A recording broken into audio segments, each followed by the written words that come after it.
Clorand over there? They look like they might have run into some kind of trouble. Let's go check out what's going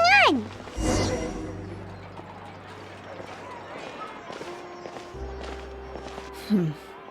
Still no dice? Not at all. And I've asked pretty much everyone in the court of Fontaine already. Lynette's ears drooped as soon as she heard that we'd have to be out and about for days on end.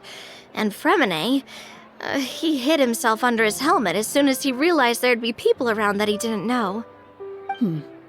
What about Chiori and Charlotte? I feel like both of them would be more than up to it. I've asked them already, but they're both pretty busy right now. I just gave the members of the Spina a few days off, too, so I don't want to bother them either. This is getting pretty difficult. Navia, Clorand, what's up? Oh my. Well, if it isn't my dear partners. How are you all doing? Huh. Navia? Huh? Oh, you mean... Yep, this is our chance. Do you need our help with something? Oh, precisely.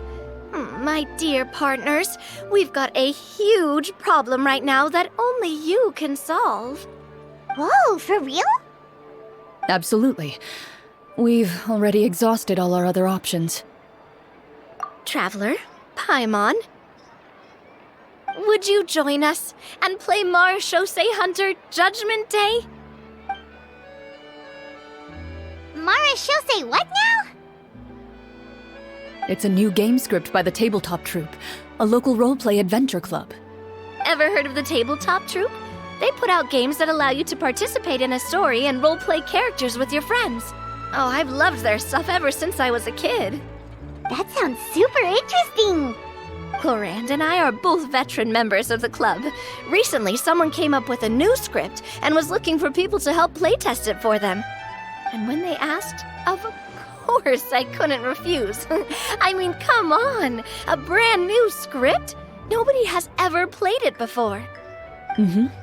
Generally speaking, scripts at that level of development have a lot of issues, but I think this one is pretty solid. The author obviously put a lot of work into the story, and the world building is also quite credible. Whoa. I know I was the one that handed you the script, but some of us haven't read it yet. No spoilers, please. Anyway, the script calls for a team of 4. Ah, yes. We're missing one final player right now. So, you're saying you'll help us out? I knew I could count on you, partner. Paimon and the Traveler are kind of a package deal. Is that okay? That's not a problem. I'll adjust the pace based on the actual number of players and ensure that everyone has a good time. Well, Traveler, what do you think? Wanna play? Paimon will follow your lead. Well, that solves our problem. You have our thanks. Woohoo! I'll go grab the script manager from the club right away. The script manager? Didn't you just say that you gave Clorand the script? The club introduced a completely new kind of gameplay for the script. In this iteration, the Game Master's version of the script is incomplete. The script manager provides the next part of the script only after players have completed the current list of objectives. On top of that, in order to increase player immersion, the club has created some of the story's sets and scenes in real life. We'll only know where we should go once the script manager reveals the starting location. Wow, you're right. Whoever wrote this script really did put in a lot of work. And it's got a real healthy amount of suspense, right? I mean, even the GM doesn't know how the story will end. I look forward to experiencing it with you all. Why don't you go meet up with the others first? They should all be waiting at Chioria Boutique. I'll come over with the script manager as soon as I find them. Sounds good. Remember to always watch where you're going, and don't rush. You say that like I'm 6 years old or something. Let me think. What kind of character should I play this time? I just hope you'll pick up some useful skills this time. Oh, and stop trying to persuade every animal you come across.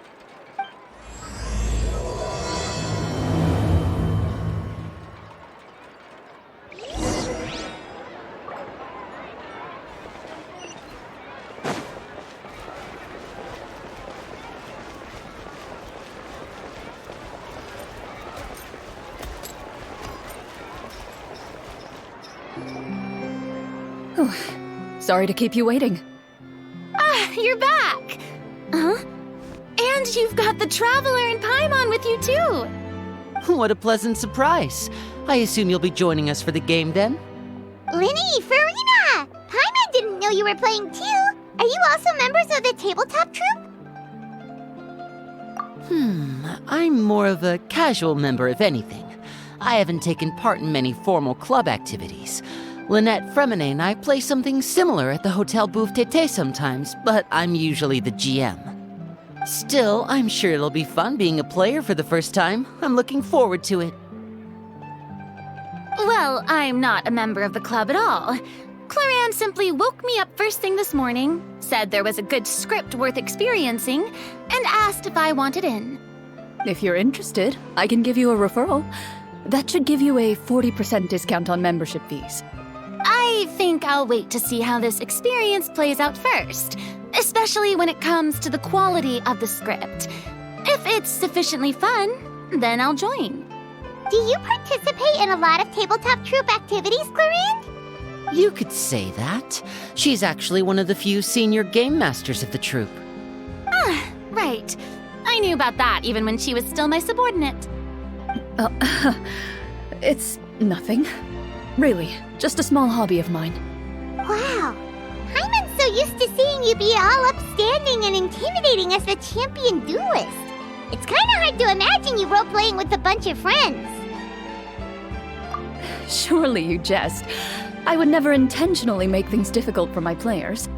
I maintain a clear boundary between my professional and personal lives. The me you see at court represents the law and order of Fontaine.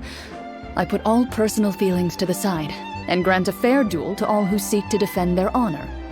But in my personal life, I'm just an ordinary person. Someone who feels anger and sadness, just like everyone else. Well, you say that, but for all the time I've known you, I don't think I've ever seen you cry.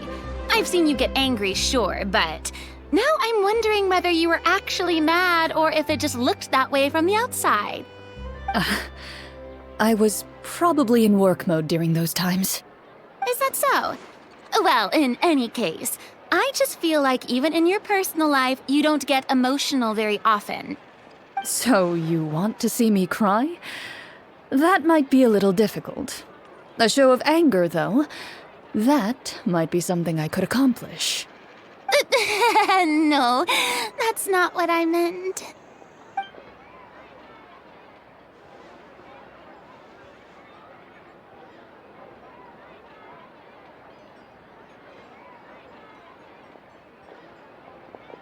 Ah, I'm back! Here, allow me to introduce you to the script manager, Mr. Florian. Pleasure to meet you all. Hello. Wait, are you a champion duelist too, Mr. Florian? Oh, no. This is just the costume provided by the club. I occasionally play a few of the roles in my scripts. That sounds like a lot of work. It's nothing. It's the least we can do to give the players a more immersive experience. Anyway, allow me to give you a brief introduction of the script. This script was adapted from the real history of the Marechaussee Hunters. You all will play the role of hunters from a bygone era and resolve a series of events unfolding in the capital. Paimon's not super familiar with the history of the Marechaussee Hunters. Is that a problem? Oh, no problem at all. I can give you a brief rundown. So, basically, Marechaussee Hunters were people who dedicated themselves to hunting monsters and protecting the city by using a special swordsmanship technique passed down over generations. Their story can be traced back to the ancient Remurian dynasty, as well as the first hunter, Cassiodor. But I'll leave the finer details for you to seek out and discover later. And I'll provide additional commentary as the story progresses. In that case, brave hunters, are you ready to set out on an unknown adventure? Whoa, just one sentence and it's like we're in the story already! Aha, I see many a determined gaze before me. Very well, head over to this location and begin your heroic journey. So, as we follow the story, it leads us to specific scenes? Ooh, sounds pretty innovative. What does the message in the envelope say? It's the exact location of the scene, as well as the formal permission to use the venue. Seems like they have everything prepared. Please check all your belongings, everyone, and make sure you haven't forgotten anything. Once you're ready, please follow me to the designated location. Sounds good. Hunter Squad, move out!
Whoa, they really have thought of everything. Even the phaetometer is here and ready to go for us. The phaetometer? What's that? It's a card that's used to determine action success or failure. We'll need to use it when we try to use certain skills. And what about all the dessert and tea? Is that for us as well? That's what the message said. Really? That's so nice. It feels just like a tea party with friends. Those snacks have Paimon's name written all over them! I think you might be more of a snack hunter than a Marashose hunter, Paimon. Snack Hunter Paimon reported for duty! If there are delicious snacks to be found, Paimon will track down every last one! The desserts are great. But I'm still looking forward to the story more than anything. Very fair. Then, let us begin. First, please pick up the blank character cards in front of you, and write down your name and profession. You can find an abbreviated version of the rules printed on the back of your character card. If you have any questions, feel free to ask me. In this story, everyone is a Marashose hunter. To reflect this, the club has prepared a small badge for everyone. Ooh, nice! As hunters, you have proficiency in swordsmanship and fighting by default, so there's no need to allocate any additional skill points to those areas. Swordsmanship? So there's a fighting part to all of this? Paimon's not sure she can do all that on her own. Maybe Paimon can just stick with you? Why don't you share a character card then? The Traveler will be the Marashose hunter, and you can be his little floating assistant. Kinda like in real life. So, for the name, do I fill it out with the name of my character? Yep, it can be any name you like. You can use your real name too if you want. I do that whenever I get too lazy to think of a new name.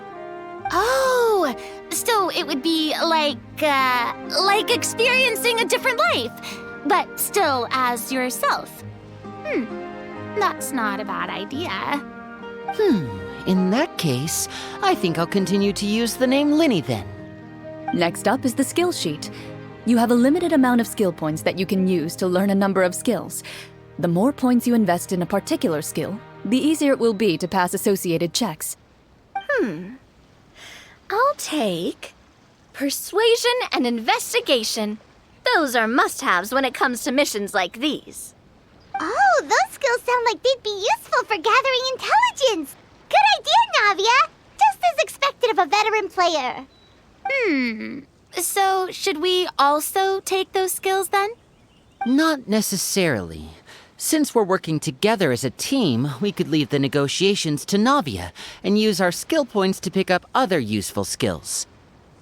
For example, I think I'll take stealth and sleight of hand. That will give us more options if we run into any situations we can't negotiate our way out of. Oh, interesting. I wasn't thinking about it like that. I suppose it's not so different from an acting troupe. Everyone has their own role to play. Let me see. I'll take arts and performance. I'm not quite sure what use they'll be, but I'm not as knowledgeable about the other skills, and I am not too confident I'd be able to roleplay them well. Well, that leaves us.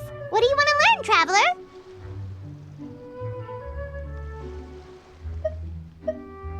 Ha! Gotta say, this suits you really well. Nothing boosts morale like good food. Ooh, so you want to help people when they're injured. That's nice of you. So what do you think? Are you sure you want to learn these two skills?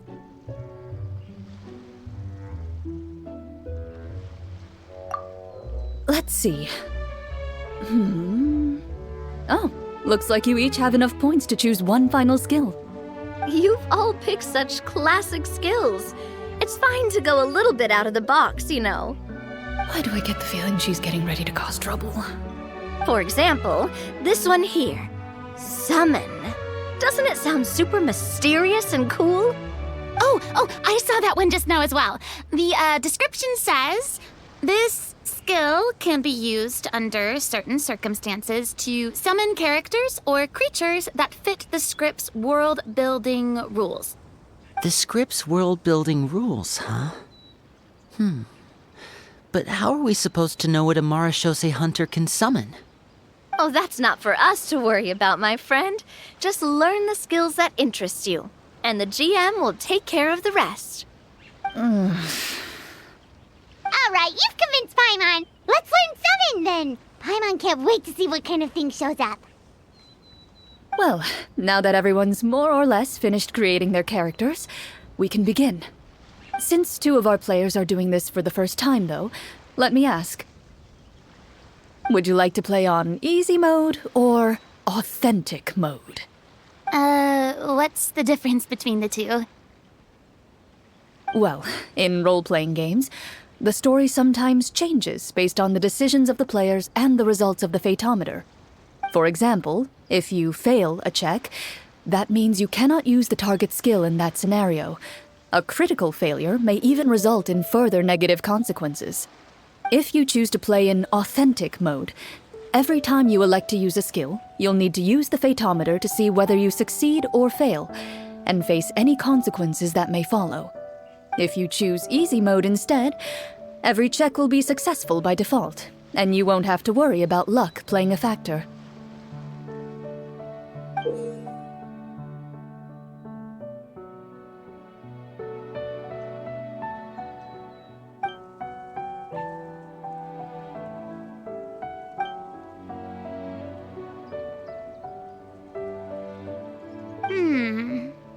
Given that I'd like to focus on the story, I suppose I should pick easy mode. I'd feel bad if I brought the team down by failing my checks. Huh? Oh, come on. Don't worry about that. RNG is the lifeblood of role-playing games. I'm going with authentic mode for sure. Never knowing what you might have to overcome. Ugh, doesn't that sound exciting? I'd rather be mentally prepared for what might happen. All right, then I'll mark down Farina for easy mode. All her checks will be successful by default. As usual, Navia and Linny will play on authentic mode. What about you, dear partner? How would you like to play?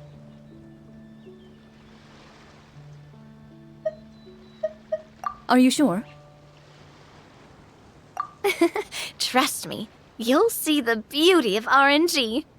Honestly, I don't think Clorand would make things too difficult for us no matter what the Fatometer says. Isn't that right, Clorand? No promises. That wasn't super reassuring. Well, anyway, enough talk. Let's get started. I want to experience at least a good chunk of the story today. Speaking of the story, why is the beginning scene on a beach? Well, that's because... a long time ago, back when human civilization was still in its infancy, powerful demons and evil sorcerers ruled over the land. They created a host of monsters and sent them to slaughter all humans in existence. Soon, a group of human rebels banded together. With their swords raised, they swore to brave the darkness, and in doing so, subdue each and every monster that sought their destruction. They became known as the Marechaussee Hunters.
Sometime later, as a member of the Marechaussee Hunters, you receive a commission.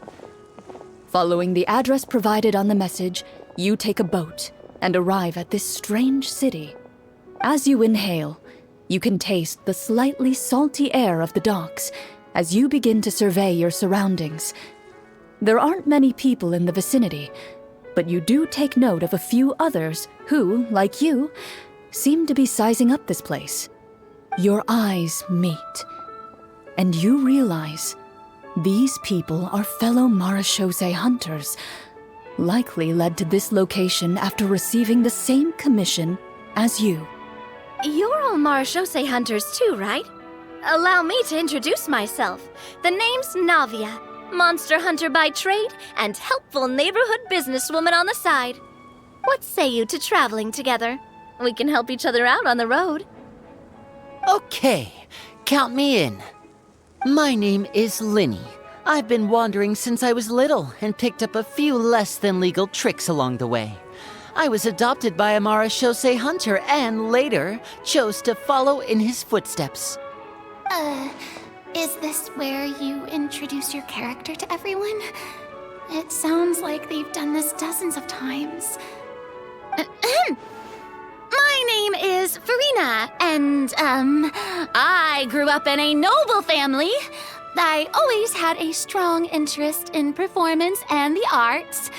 Even though I'm a Marechaussee hunter, what I really want is to be a performing artiste. Hey, that's really cool.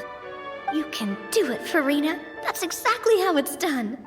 Paimon is Paimon, a good friend and companion to this Marechaussee hunter right here. I've been studying medicine ever since I was a child. I want to do my part to eradicate these monsters and use what I've learned to heal others. Oh, welcome, welcome. When we face the monsters, I'll make sure to charge in front to give everyone some cover. You can take care of the healing at the back. You open your envelopes at the same time. The message reads, "To the honorable and trustworthy Marashose hunters, our kingdom is currently facing a grave crisis. The lands outside the capital have been overtaken by monsters, and our people are being led astray by forces of wickedness. We beseech you, please help us resolve this crisis and return peace and stability to our home." Huh. The layout of this city looks super familiar. It kinda reminds Paimon of Mondstadt! The scriptwriter must have used a real-world city as a reference when coming up with the map. As experienced hunters, the layout of the city reminds you of places once traveled. You recall the sight of tree-lined streets and the gentle tranquility of days gone by. Yet, as you regard the city in front of you, it appears to be little more than an empty shell. Its hollow gates are open to you, beckoning you to come forth and bring salvation back to the town. I carefully read every line of the letter and turn my attention to the signatures at the bottom. Who issued this commission to us? You see a long string of unfamiliar names. It would seem that many of the residents of the city issued this commission together. They sensed that things were not right within the kingdom and sent a distress signal to the outside world. In that case, why don't we take a walk around the city and see if we can learn anything from the local residents? Oh, good idea. We might be able to get some leads on the monsters and bad guys we're after. You look up and see a tavern nearby. It appears to be open for the day. Why don't we go check out that tavern? If the novels I've read are anything to go by, taverns are usually full of information.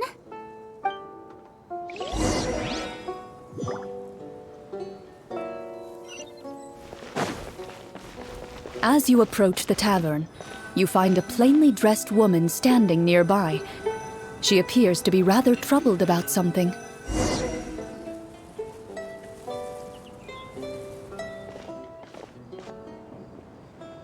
Greetings, friend. Lovely weather we're having today, don't you think? Oh, hello. I suppose you're right. The weather today is quite lovely. If only those monsters out there would stop causing trouble. It seems like every character included in the script has a certain amount of useful information to offer. If we keep asking questions, we might be able to get some good leads. Oh, come now, don't be sad. Life is all about optimism. Oh, that reminds me. What did you have for breakfast this morning? Huh? I don't think that's the kind of question we're supposed to ask. Nothing turns a frown upside down like good food. How about some macarons? I could make you some. You didn't even take cooking as one of your skill proficiencies. That's not necessary, miss. Excuse me for saying this, but you don't really look like a chef. Besides, I'm not really a fan of sweets. So you're someone who barely smiles and doesn't like sweets. You're really starting to remind me of this one friend of mine. Hey! Did she just... me? Glorian must have broke character for a second. This isn't getting us anywhere. Traveler, maybe you can think of something.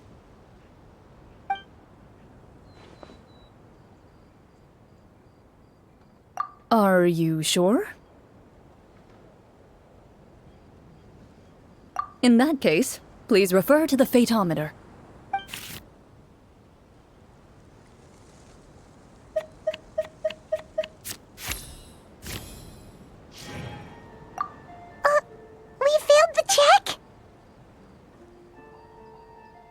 You remain silent as you prepare a pot and fire to use for cooking. The woman stares at you with her mouth agape as you skillfully cut the ingredients and toss them into the pot. Perhaps your skills have regressed due to lack of use, but soon the unpleasant smell of something burnt fills the air. Oh no, I screwed it up. It's all black around the edges. I appreciate the thought, but I think I'll pass. Miss, we'd love to learn more about the monsters you mentioned. If you're willing to open up to us, we might just be able to help resolve the troubles you're facing.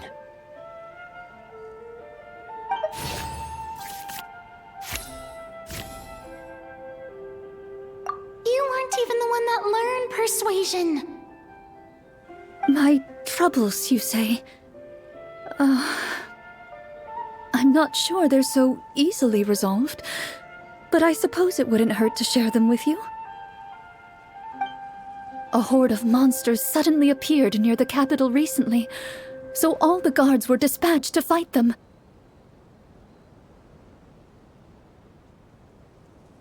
Do you remember when those monsters appeared? I'm not completely sure. All I know is that my husband was dispatched to fight them 3 days ago. Do you know where he was sent? It all happened so fast.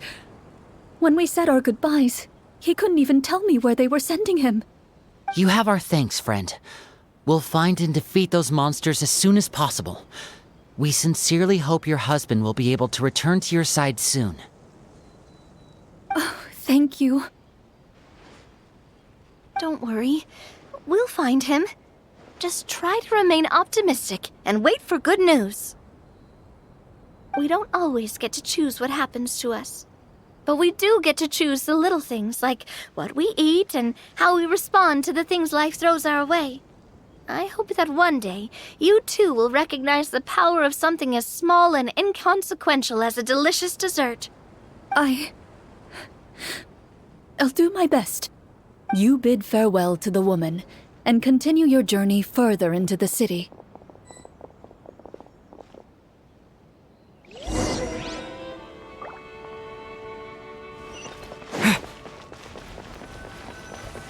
As you venture further into the city, the streets appear largely empty. An elderly woman walks past. You see her shake her head as she puts away her wrinkled wallet. A nearby merchant folds his arms and gives you a disdainful look. You get the impression that he's someone who has long gotten used to the sight before him.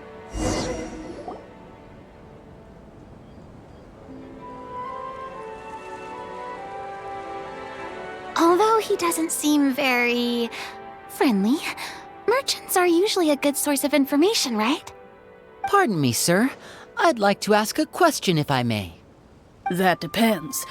How much are you willing to pay? How about this much? What do you take me for? Some lowly beggar?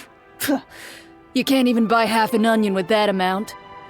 Surely an onion can't be that expensive, right? What do you know? War's nearly upon us. Everything costs several times what it did before. If you're not gonna buy anything, then scram. Whoa, what a nasty guy. Maybe we shouldn't even bother talking to him. But he still might have information we need. Traveler, can you think of something? Sir, we came to this city to solve the very problem you seem to be referring to. The war you mentioned, would it happen to be against the monsters outside the city? If you happen to be well informed and know a thing or two about what's going on, we'd appreciate it if you could share that information with us. After all, the sooner this problem gets resolved, the easier it will be for you to do your business.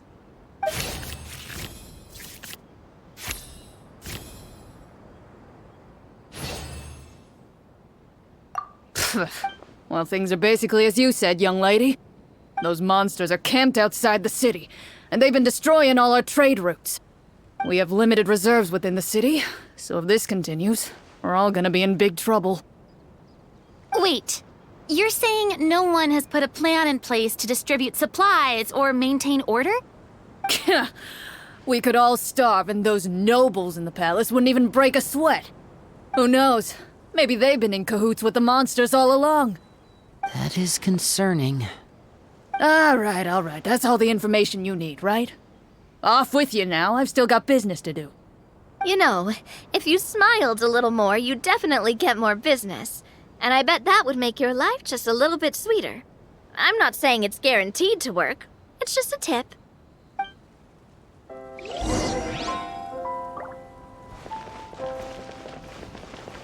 Should we try to go somewhere with more people? Oh, how about the city square? Follow me.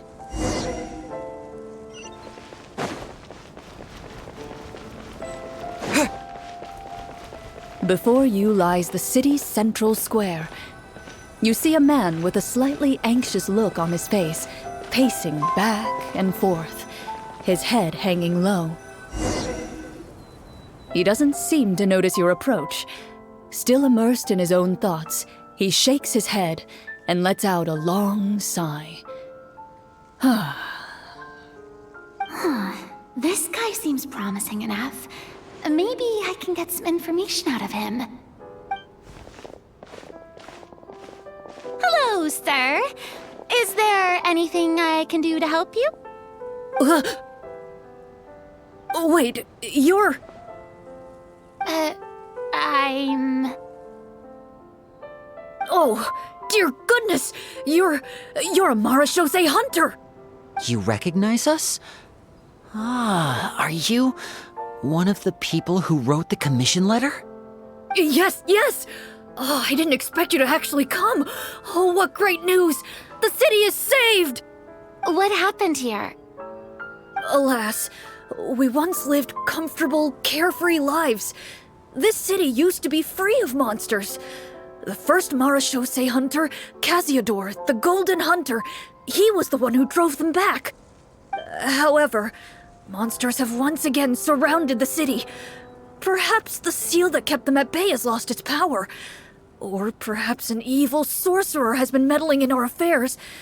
All I know for sure is that their return has stripped the city of any chance at peace.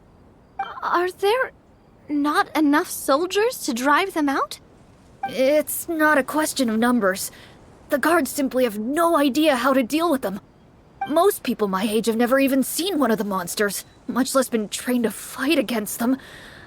What's worse, many of us don't even know the history of the Marashose hunters anymore. When I was a child, though, my grandfather would tell me stories about how the Marashose hunters drove back the monsters.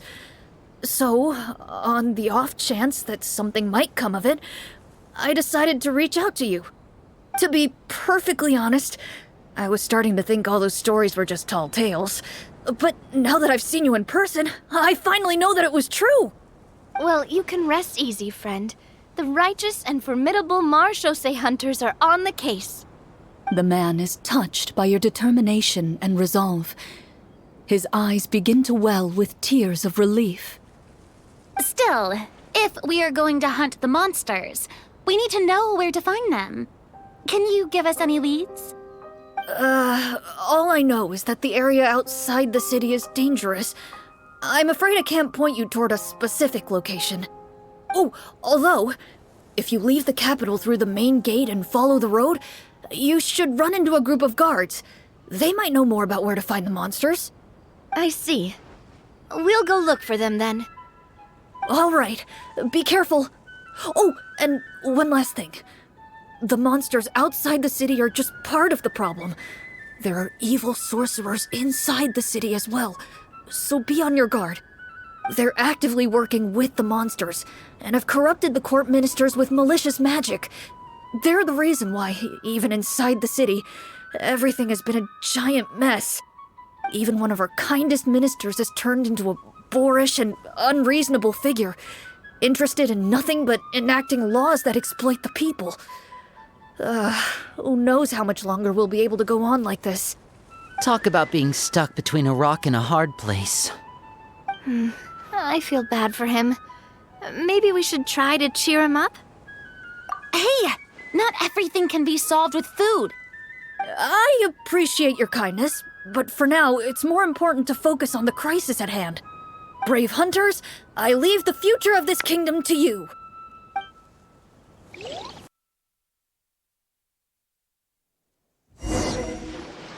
If I understood correctly, there are currently 2 problems in the kingdom that need solving, right?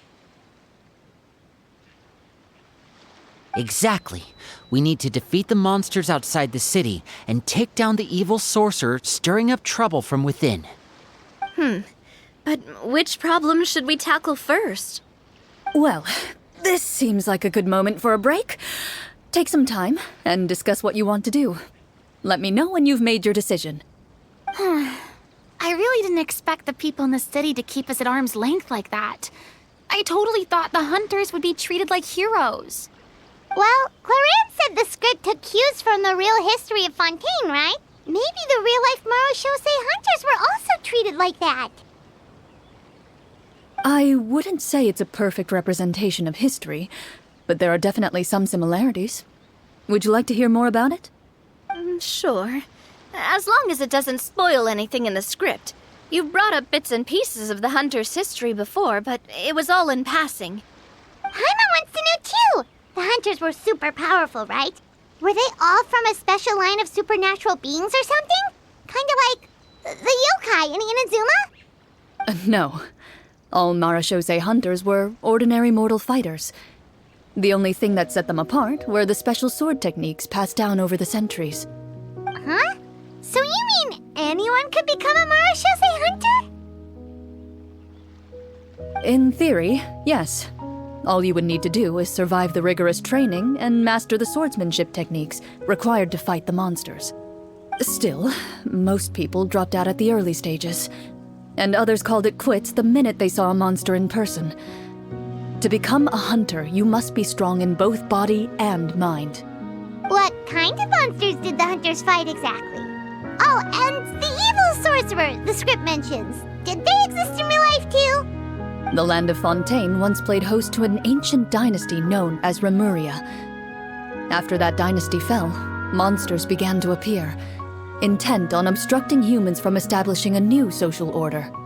One of the ancient sorcerers of Rapperia used his power to assemble a formidable army of golems. He sought to use that force to establish himself as king. Now wait a second. Don't tell me that guy was the inspiration for the evil sorcerer in the script. We still haven't found any in-game information on him yet. So, why don't you talk about someone else for now? Well, I wasn't planning on going into anything you might be able to find out in the game. But if you want me to talk about something else, then... How about Casiodor, the Golden Hunter? Or Egeria, the ex-Hydro Archon? Wait, but those people are all from a super long time ago. Where did you learn all this, Claran? From my master. By master, you mean Miss Petronia? Is someone you know? Absolutely. Miss Petronia and my father were good friends. Back in the day, she would often bring Clorand over to play, but then... Let's not get off topic. Anyway, back to what I was saying. Responding to Egeria's call, a number of warriors followed Casiodor into battle against the monsters. This group of warriors, under Casiodor's leadership, became known as the Marashose Hunters. Yet, as Fontaine entered an era of peace, their work gradually became obsolete. The Marashose Phantom, originally an association made up of hunters, eventually came to be predominantly comprised of Melusines. Ah, I see. That explains why most of the people in the script have forgotten the hunters or think of them as nothing more than a legend. Is that really a bad thing, though? It can get tough always being the one shouldering everyone's expectations.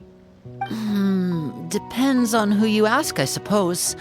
If the name of the organization no longer commands respect, investigative work is bound to suffer. Speaking of investigations, which problem should we tackle first? Monsters or evil sorcerer? I vote monsters. That's the main duty of the hunters, right? We can come back to the sorcerer later. Well said, Miss Farina. Plus, if the sorcerers really are the masterminds behind this whole thing, defeating the monsters could give us some clues on their intentions as well. What about you, partner? What do you think? It's decided then. All right. After some discussion, you decide to turn around and head out of the city.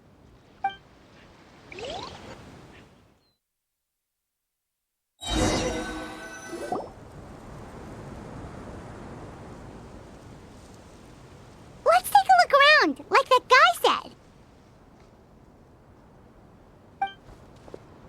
You there! Outsiders, halt! Who's there? An armored man approaches you. He has a tall, muscular build and a determined expression in his eyes. Just one look, and you can tell he's fought in his fair share of battles. Although he's trying his best to conceal his current state, his uneven gait and the sweat dripping down his forehead make it obvious that he's been wounded and is in serious pain. I'm the captain of the guard. I saw you sneaking around the city earlier, so I'll only ask this once. State your purpose, or it's off to the dungeons for the lot of you. Wow, it's been a while since someone's been this suspicious of us. I said talk, not whisper between yourselves.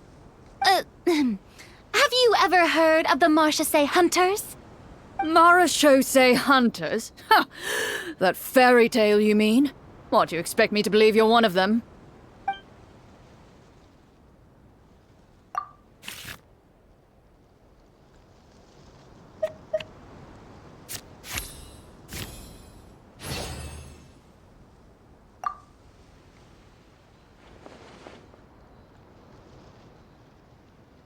Using your knowledge of medicine, you're able to deduce that the injury on his calf was a monster's doing, and the wound has already begun to fester. As you check him over, he looks at you with suspicion and retracts his injured leg further back. I'm a doctor by trade. Please, let me redress your wound. You don't have to suffer like this. The man appears somewhat disgruntled at having been exposed, but soon relents and raises his leg for you to take a better look. He allows you to apply a poultice of specialized medicine to the wound, and it appears to bring him much relief. The tension in his brow eases. Oh, right. Guess you lot might actually be real Marachose hunters after all. In any case, you've successfully treated my wound. So, what do you want to know? Do you know where we can find the monsters, or the other guards who are fighting them? He informs you of the various locations where monsters have appeared. He looks in that general direction with a pained gaze, as if a thin, invisible thread is pulling on his wound. Some of our new recruits have never even dealt with a petty thief, and now they're out there fighting monsters. If it weren't for this cursed leg. Oh, please, sir. Don't get too worked up. You need to focus on your recovery. Just leave the monsters to us. We're Marachose hunters after all.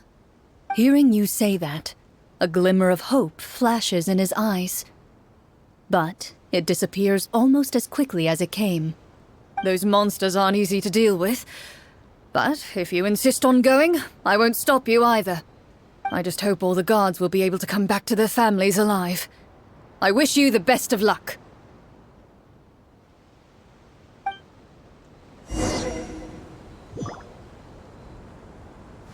Based on what the captain said, the monster should be right up ahead. Let's go. Hopefully we're not too late.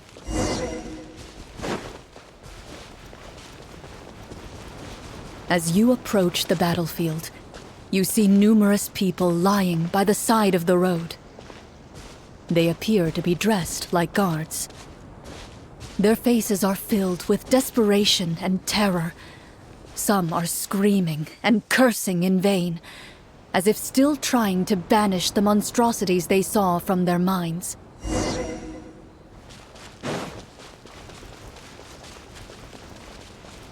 A few of the wounded look up at you in shock and disbelief. Quick, leave this place. Turn around and don't look back, they yell.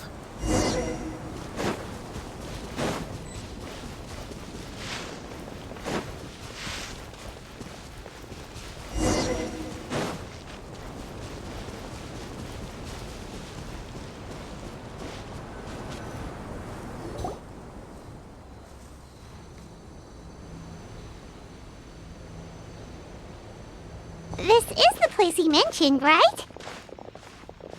You see broken iron swords scattered all around you, and downed trees riddled with terrifying claw marks. All the signs point to one thing. A truly devastating battle just took place here. Be on your guard, everyone. The monsters might still be around. Before you can finish your sentence, you hear rustling sounds from the surrounding bushes. The monsters have emerged. They close in on you without fear. You get the impression that, in their bloodthirsty eyes, you're just another meal for them to devour. A little help here! This thing wants to eat Paimon! Your battle round begins now.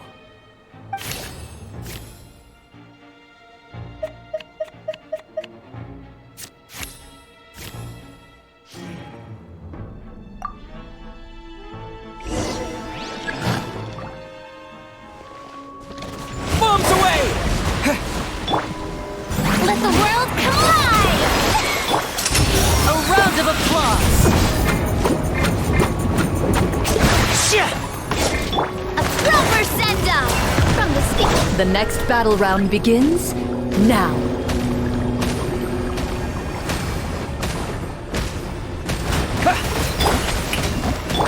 Step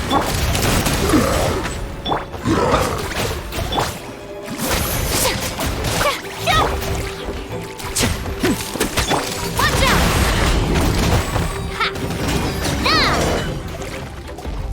The monsters let out a terrifying roar of anger and resentment before dissipating into thin air.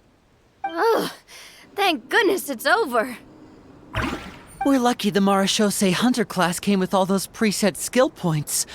Otherwise, we would have been in some real trouble. I never knew the photometer even determines the amount of damage you inflict. If you get unlucky, isn't it just game over right then and there? That's part of the fun. The uncertainty of fate is what gives these games their appeal. Just as you begin to celebrate your victory, a suspicious lump on the ground catches your attention. A suspicious lump. Wait, could it be the thing that appears after every battle? I walk up to it, crouch down, and begin to carefully examine it. I've still got my right glove on, so it should be fine for me to touch it, right? As you investigate the mound, you discover that the exposed portion appears to be made of wood. It was previously obscured by the large form of the monsters. With the monsters gone, the small protrusion now awaits your discovery, poking out of the ground like a shy flower bud. Whoa, it's a treasure chest!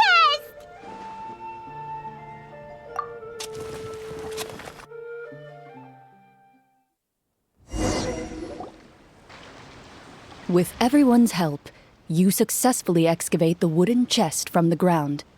Even without opening it, you can tell from the mora and jewels scattered around the chest that it must contain quite the fortune. Makes sense. We worked hard for this. Let's open it and we can share what's inside. I can understand your excitement, Paimon, but think about it. Doesn't it seem like there are people out there who need this treasure more than us? Yeah. Think about all the people suffering in the capital. Or all those guards who got hurt fighting the monsters. Wouldn't it be better if we gave the treasure to them? Wait, is that how it works? Paimon thought since we were the ones to dig it up, we could just take it for ourselves. Well, let's put it this way. Any decision you make during a role-playing game can impact the future course of the story. But would the people really believe us? It's hard enough for us to prove we're Marashose hunters.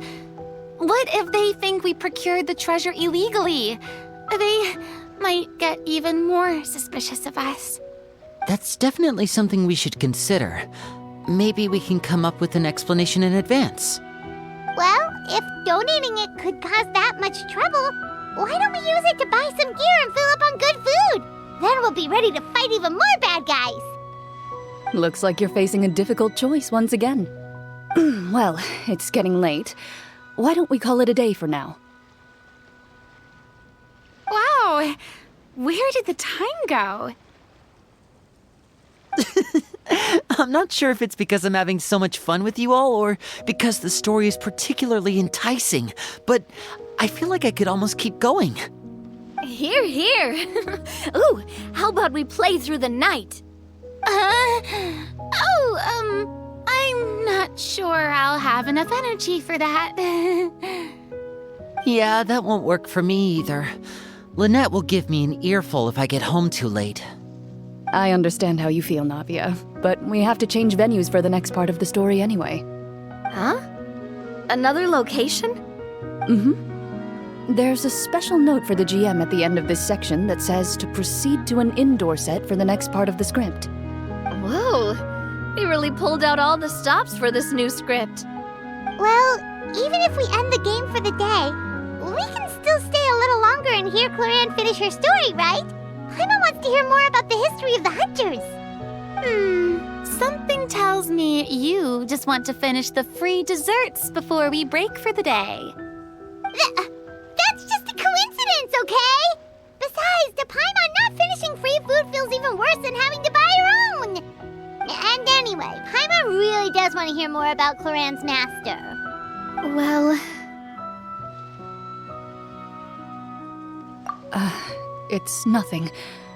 I appreciate the concern, but it's all in the past. It won't do any harm to share these things now.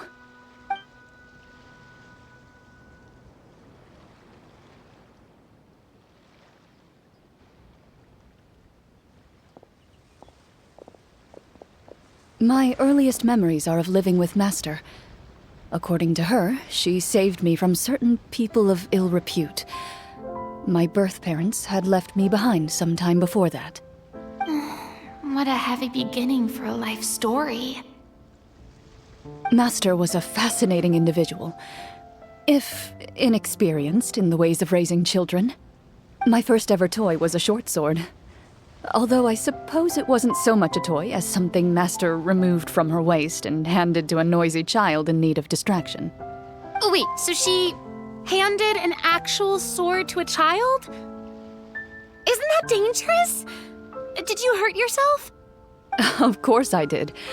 I cut my palm and bled quite a lot. But Master was not concerned.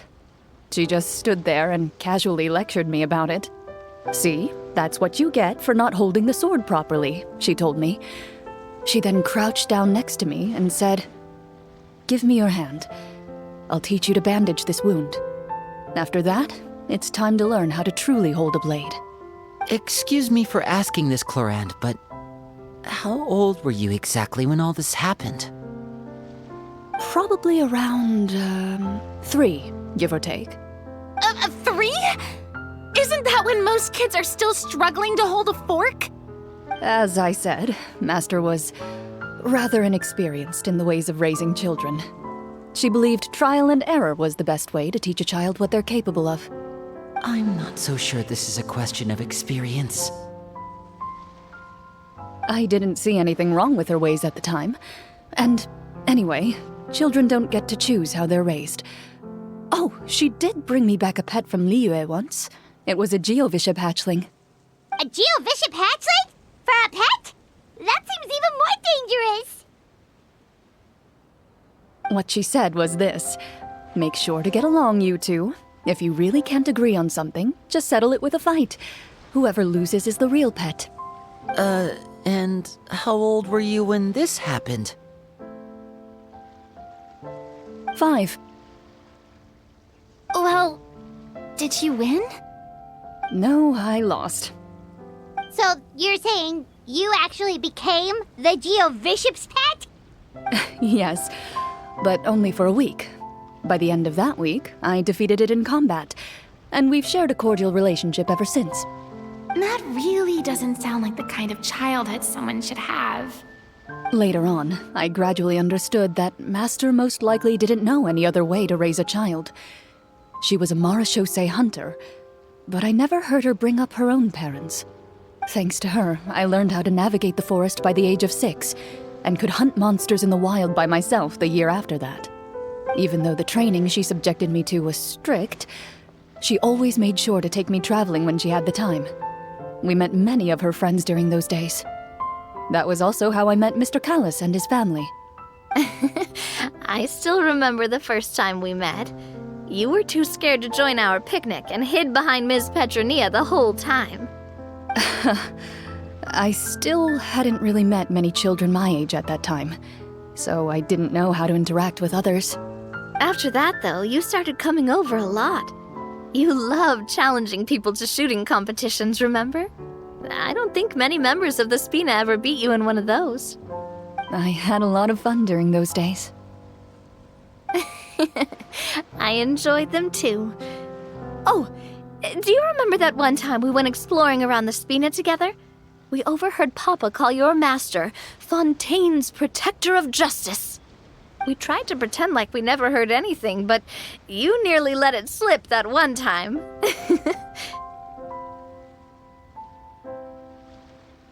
Protector of Justice. Oh, wait, you mean that vigilante hero from 20 years ago? The one who is always active at night? Yep, that would be her. She often would put on a black cloak and go out at night. I never knew where she went or what she was doing. Until, like Navia said, we overheard the truth from Mr. Callis that night. 20 years ago, huh? I still remember the guards leaving all kinds of witness reports about her on Nervalette's desk. My apologies. Oh, there's no need to apologize. You had nothing to do with it. And anyway, everything she did was for a good cause. Although, calling herself the Protector of Order was a bit much.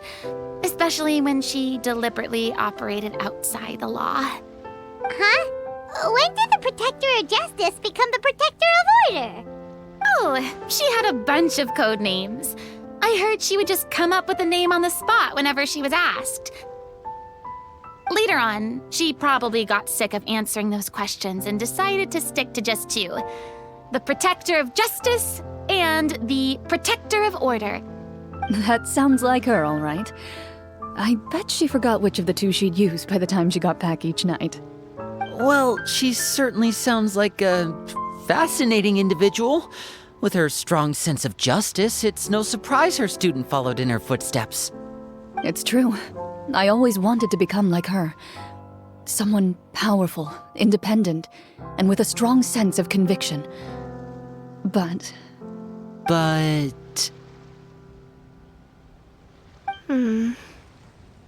She suddenly disappeared the night I turned 10 years old. Disappeared? What happened? I have no idea. She didn't even leave a note. I was never able to find out where she went. That night, I was celebrating my birthday at Navia's house, but Master never came to pick me up. When I returned home on my own, it was to an empty house. When she still didn't appear after a few days, I went to Mr. Callis's house to ask about her whereabouts, but he only shook his head. Papa probably didn't know either. I know he sent a few people to investigate the matter in secret, but they never found any credible leads. Don't worry, I understand.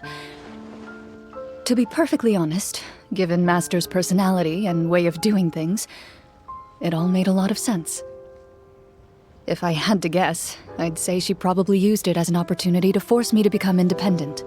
Just like how, when a litter of kittens reaches a certain age, the mother willingly leaves them behind. Were you upset, Clorand?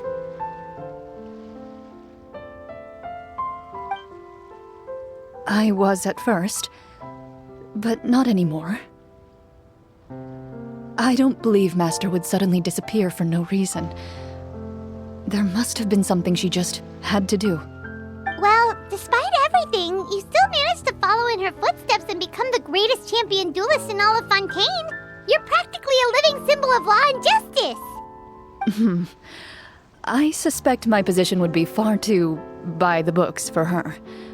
Master always did whatever she pleased. But you're right. I suppose I do take after her in some ways. Who knew Clorand had such an interesting past? I never had the chance to ask her about it before. And I wonder if Clorand's master were the champion duelist back then, would that duel against Mr. Callus have gone differently? Oh no. Judging by the atmosphere, Clorand and Navia are probably thinking something similar. The mood just got super awkward all of a sudden. Well, anyway. Would you look at the time?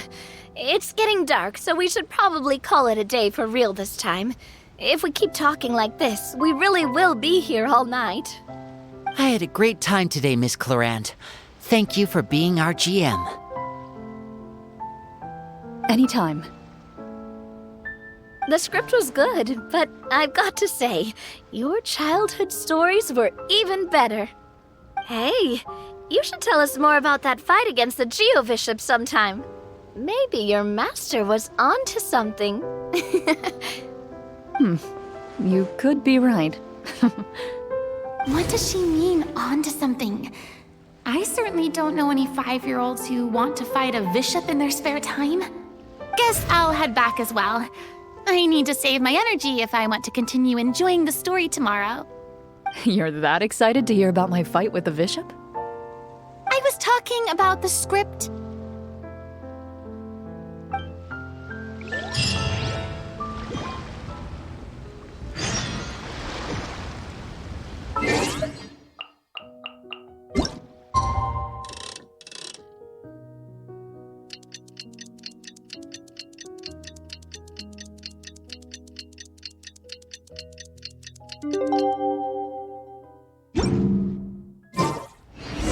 Let's go meet up with the group.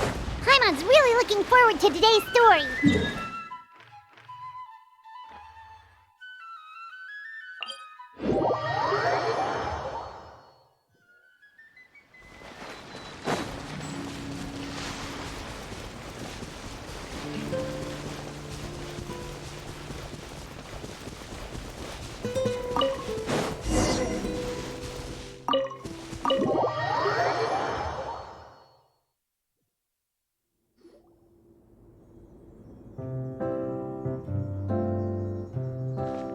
Looks like everyone's here. Now, before we begin, why don't we finish where we left off yesterday? There was an important decision to be made, yes? I'll pour everyone a cup of tea. Is that really the most important part, though, Clorand? Paimon's more concerned about our current surroundings. Heavy walls, cold railings, dim lights. This is obviously supposed to be a prison. I admire the work put into the set.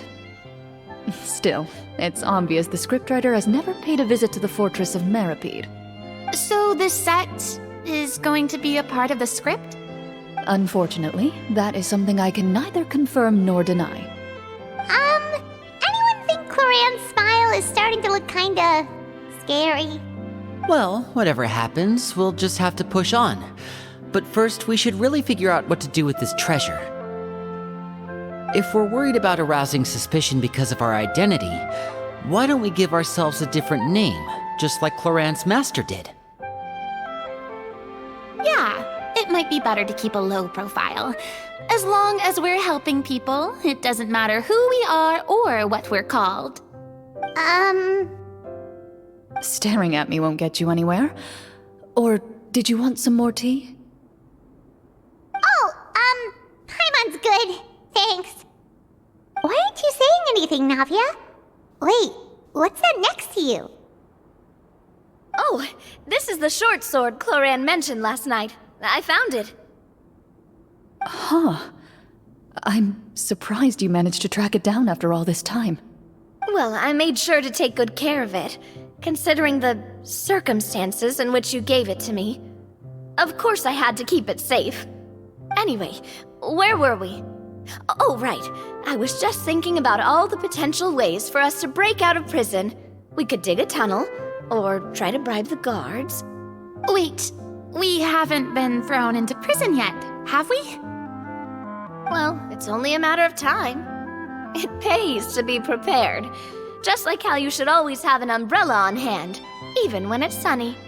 All right, Paimon's made up her mind. Let's just give the treasure away. Paimon may have wanted to keep it, but if it's going to land us in prison somehow, Paimon will be too upset to enjoy her snacks. So, you reached an agreement? All right then, we can continue with the story.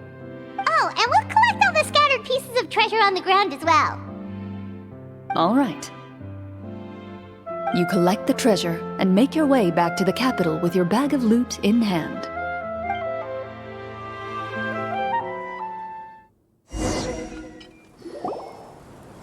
The city is still shrouded in a gloomy, oppressive atmosphere, but your spirits are surprisingly high. In places where sunlight struggles to reach, you generously share your wealth with the children, the elderly, and the poor in urgent need of help. Thank you, kind soul. The elderly woman's look of gratitude follows you as you walk away, her eyes never leaving your back until you move entirely out of sight. However, there's still quite a bit of Mora remaining. It appears you haven't made much progress. She's probably trying to tell us to speed this up. We need to hurry up so we can address the sorcerer problem. Should we go find that man again at the square? He seemed like a pretty responsible guy. I'm sure he knows the people here far better than us. Oh, good idea! Just as you start to make way to the square, intent on finding the man again, there's a voice.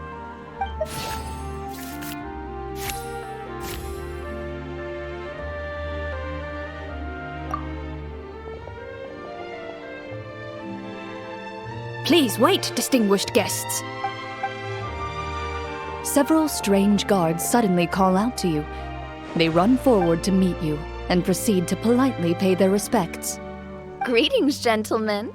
Are we being invited for afternoon tea? Surely you jest, my lady.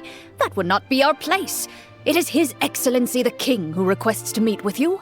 Please come with us.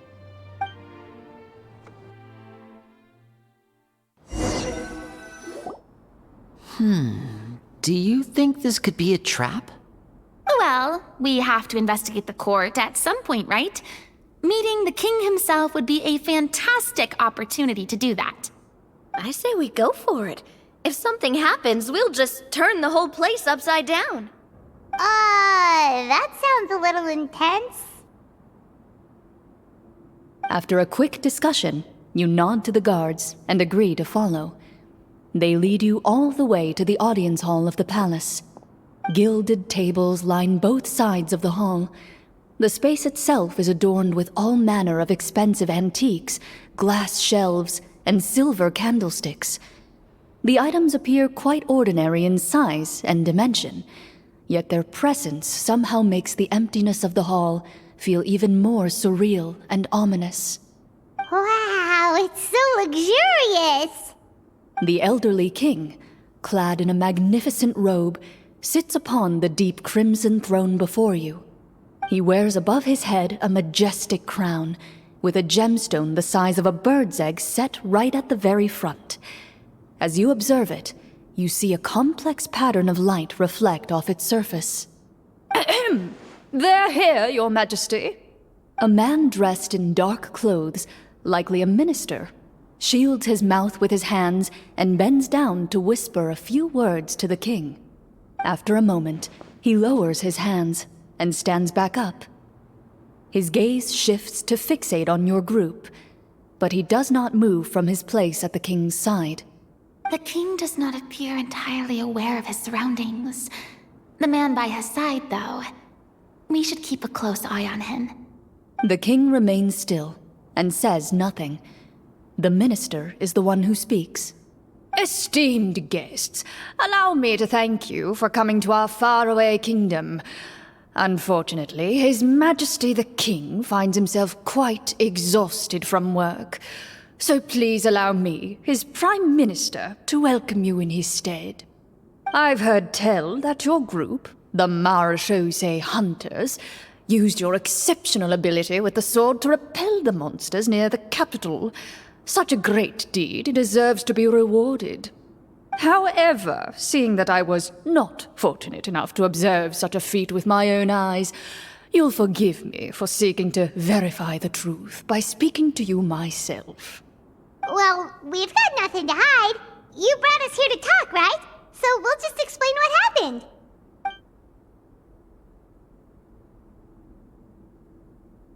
The golem's blades were so powerful, they could cut down trees in a single swipe. It took a lot of effort to defeat them, even for trained swordsmen like us. Well, that was enough details, right? Believe us now? Your account does indeed match those of the survivors. Since you were the ones who defeated the monsters, that must mean you are also in possession of the treasure they stole?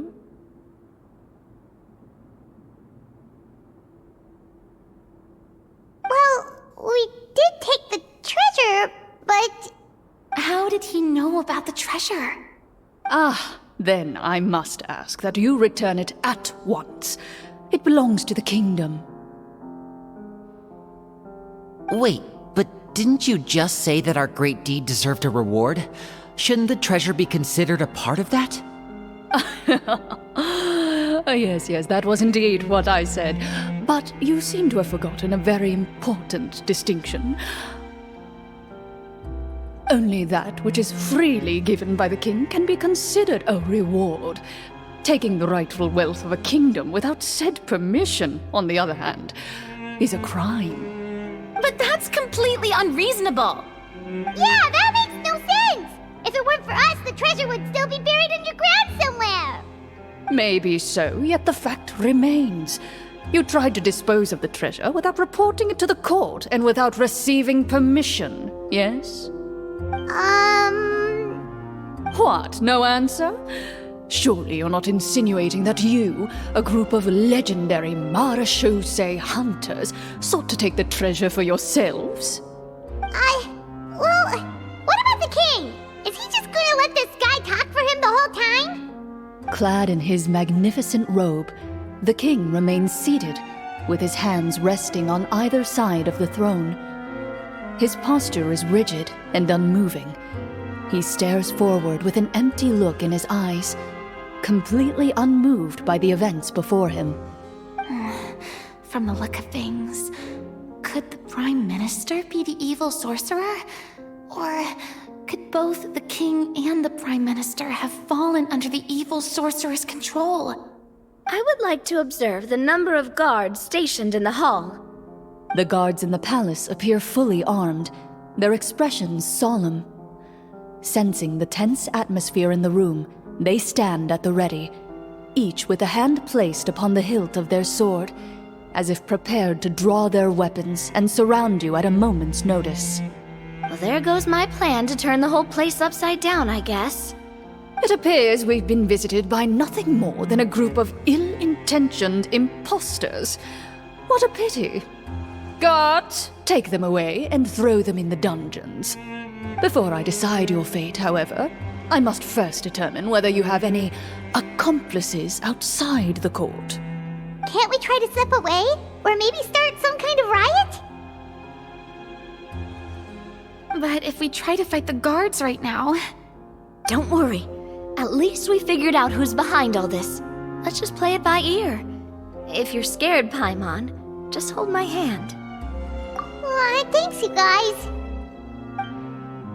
You allow yourself to be led away by guards surrounding you on both sides.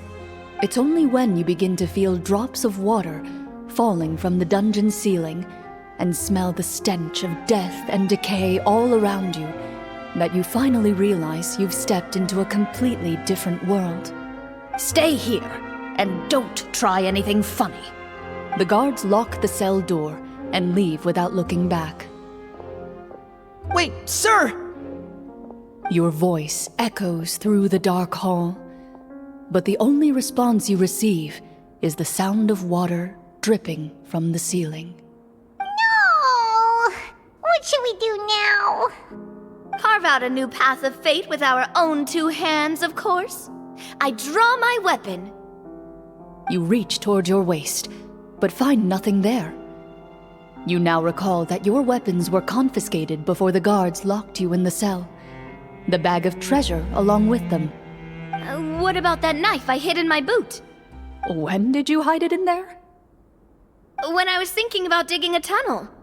Rejected. You failed to inform the GM of this course of action. Moreover, the guards would have conducted a thorough search before throwing you in prison. And the keys to the cell aren't anywhere to be seen? Correct. You don't even feel a lock hole on the cell door. Oh, well, there goes all our plans. Indeed. Huh? Why are you the one saying indeed?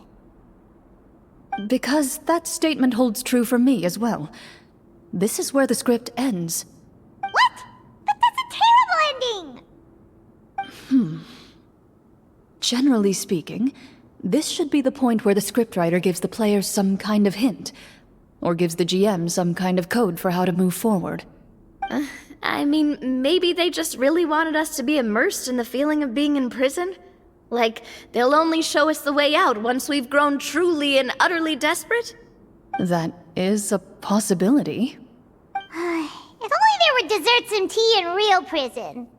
Oh, wait, guess that's kind of how the Fortress of Meripede works if you're lucky. Oh, before I forget, Navia, the short sword you had with you earlier. I took a closer look, and the craftsmanship doesn't appear to resemble anything from this era. If I remember correctly, that style was last in vogue several hundred years ago. Wait, Cloran said that sword used to belong to her master, right?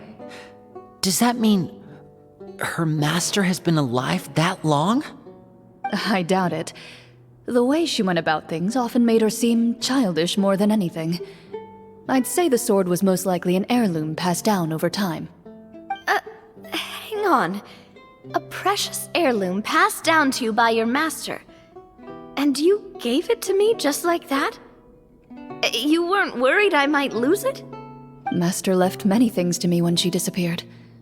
There was the sword, an old key, and a good amount of junk she probably just didn't want to take with her.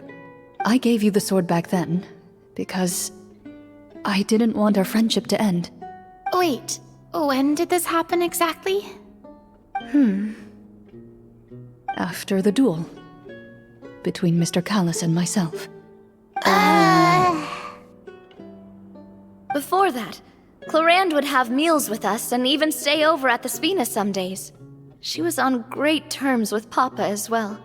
After the duel, though, there was a period of time where we simply didn't know how to face each other. She entrusted this sword to me, and never came back. We were both sad, and conflicted, and totally overthinking everything as a result. Whenever I looked at this sword, I couldn't help but wonder if Miss Petronia had never introduced us to each other at that picnic. Maybe part of the sadness I was feeling could have been avoided. Back then, it felt like I hadn't just lost a father, but a close friend as well. No one can change the past.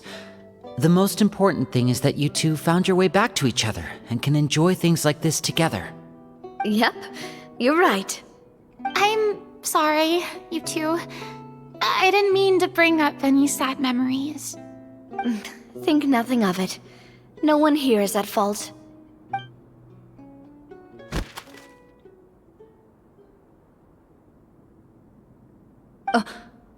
Huh?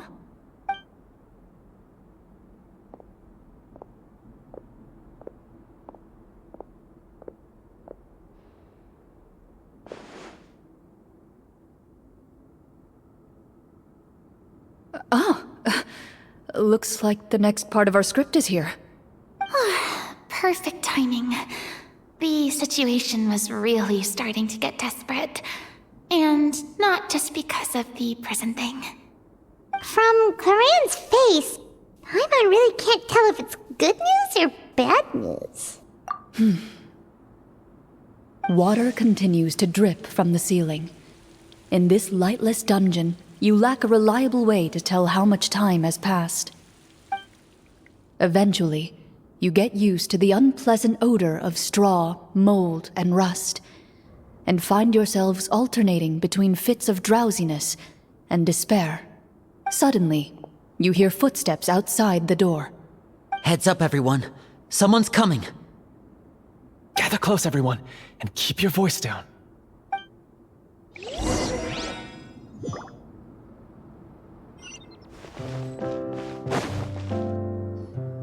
Who are you? I work as a guard in these dungeons, but my true identity is the same as your own. I'm also a marechaussee hunter. Huh? Shh. I've already sent away the other guards, but if we make too much noise... I understand, but how can we be sure we can trust you? The king has issued a formal decree.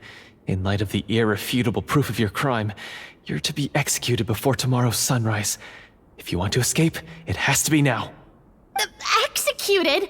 We barely did anything! Monsters appearing at the same location as the treasure. Could this entire thing have been a trap? There will be time for speculation once we're out of here. As for my identity, I have no way to prove that to you just yet. Infiltrating the capital was difficult, and finding a chance to speak with you has taken a lot out of me. I could go on, but I think we can all agree that now is not the time for details.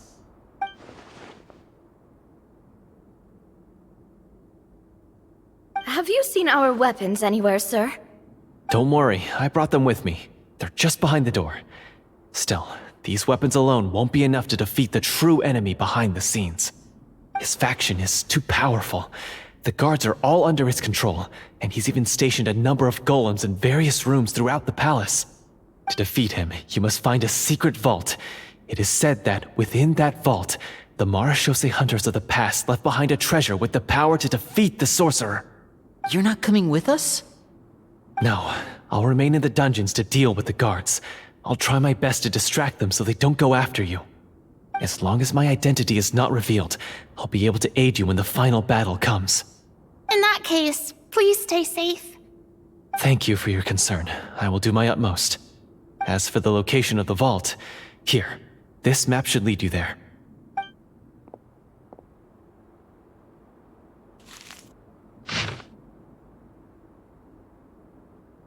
Got it. All right, once I open the door, remember to stick close and refrain from making any noise. I'll lead you out of here as quickly as possible. You now have the chance to restore the honor and legacy of the marechaussee hunters. So please, get out there and reclaim what's ours. And be sure to exercise caution. With the help of the guard, you successfully escape the dungeons. Your sense of despair and anxiety both seem to fade as you continue your quest.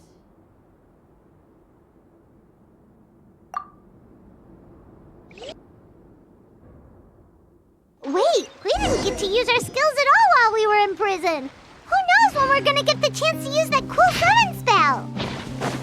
That is a pity, but we can only continue to move forward.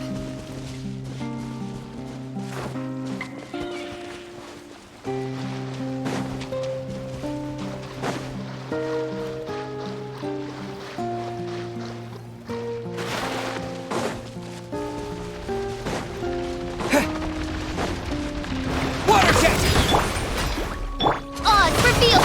Brace yourselves! Time for takeoff! Wings of darkness! Come! Boba, get them!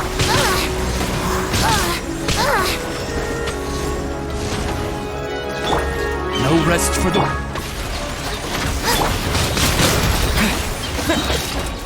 Wipe out! Shadow Raven! Let night fall! Let's play! I summon thee! You're toast!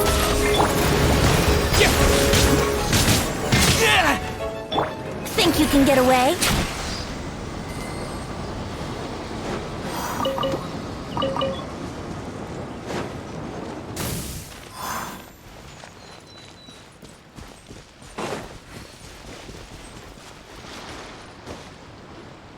This should be the place marked on the map. This bit of rock certainly looks suspicious. Well, I'd say an investigation's in order then. Plus, if all else fails, we can just blow it up. Wow, you really meant that! Before you lies a serene stretch of open water, its surface shimmering a brilliant shade of sapphire blue. Well, guess this means it's time for a swim!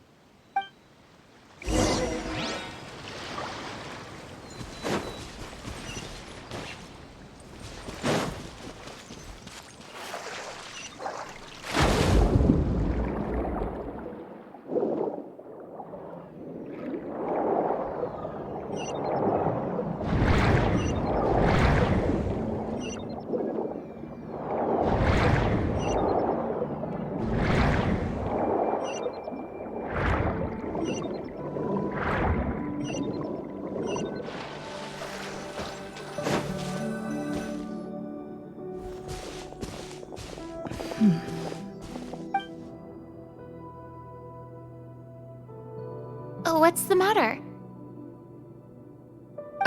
It's nothing. As you step into the cave, you find yourself in an eerily quiet space. Before you lies a narrow passageway that appears to trail off endlessly into the distance.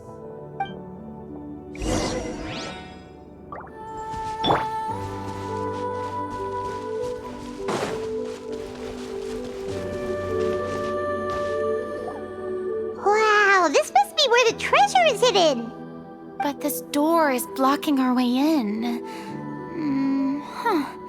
It almost looks like it's been here for quite some time. I've got to hand it to the tabletop troupe. They really went all out with the props. Huh. What have we got down here? A kind of mechanism connected to the door? Ah, it looks like we might have to arrange it into a certain pattern. A pattern on a stone door. That's something Master mentioned before. Is something wrong, Clarant? After a long, difficult journey, you finally arrive at the location indicated by your map. It appears to be an ancient site of some sort, where treasure likely awaits. Your surroundings are exceedingly quiet and serene, as if the secret that slumbers here has never once been disturbed. If you listen closely, you can almost convince yourself you can hear the sound of its calm, gentle breathing. That description makes Paimon feel kinda bad for disturbing this place. We're doing this for the sake of the people, to free them from the evil sorcerer. I say it's time for this treasure to once again see the light of day. Linny's right. We need to keep going. The future of the kingdom depends on it. The next part of the story requires us to solve the puzzle, right? Let's start exploring the area. Yes, that should be fine. Something feels off about all this. Guess I'll just have to improvise.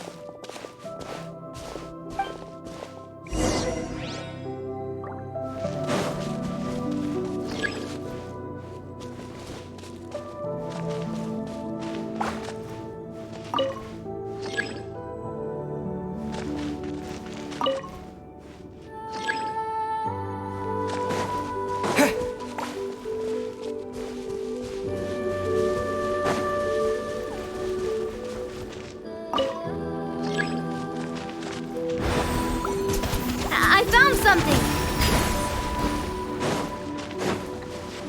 Found something here, too.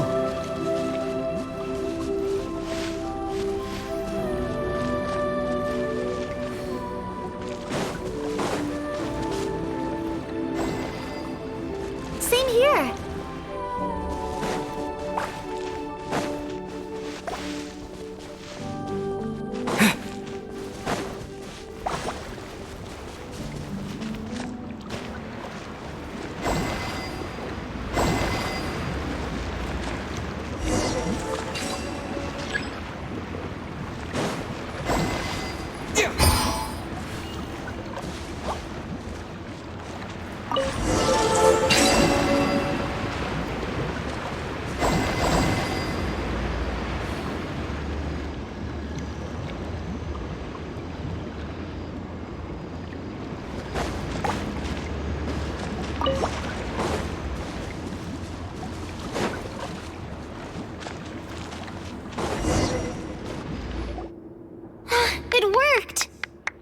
something just appeared.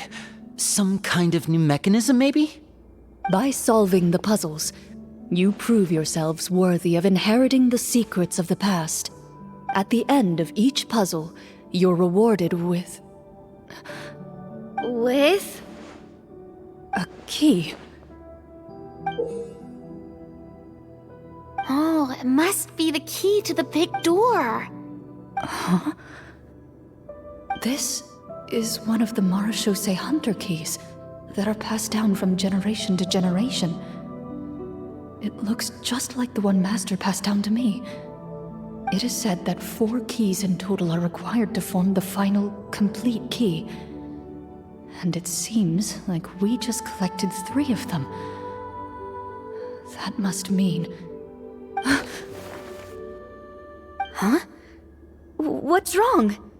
You hear a few strange noises. Suddenly, all the torches in the ruin go out at once. Huh? What's going on? Did we fall into another trap? For the sake of immersion, please close your eyes, everyone.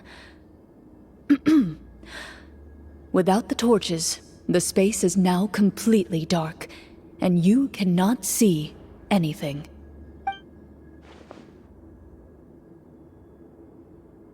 But Paimon can still see a little bit over here. Oh, right, sorry.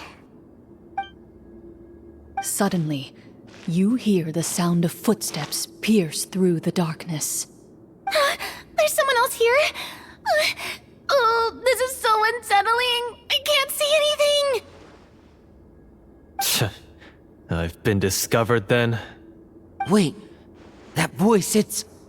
You recognize the voice as belonging to the guard who led you to this place. It appears he now covets the treasure for himself and has come to stake his claim. Oh, so this is just part of the script. Then I can probably relax. Well, if we can't see anything, that means we can't fight to the fullest of our abilities. Should we retreat for now? Judging by the way he's holding his sword, he must be a real Marechaussee hunter. But this isn't part of the script. Retreat? That's not the hunter way. If it's dark for us, then it's dark for him. We choose to fight. Your choice is noted. Please keep your eyes closed until I tell you the torches have been relit. This battle will be in the dark. You got it! Well then, let us begin.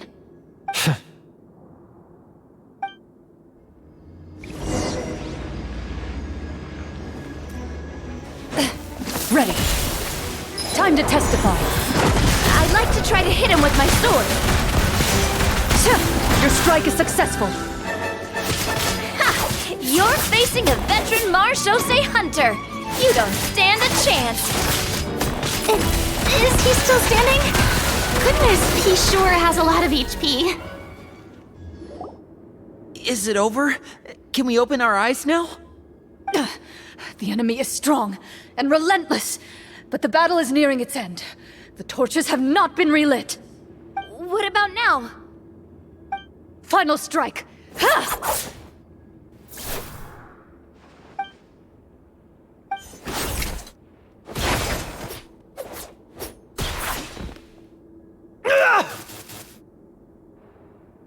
Well, did we get him?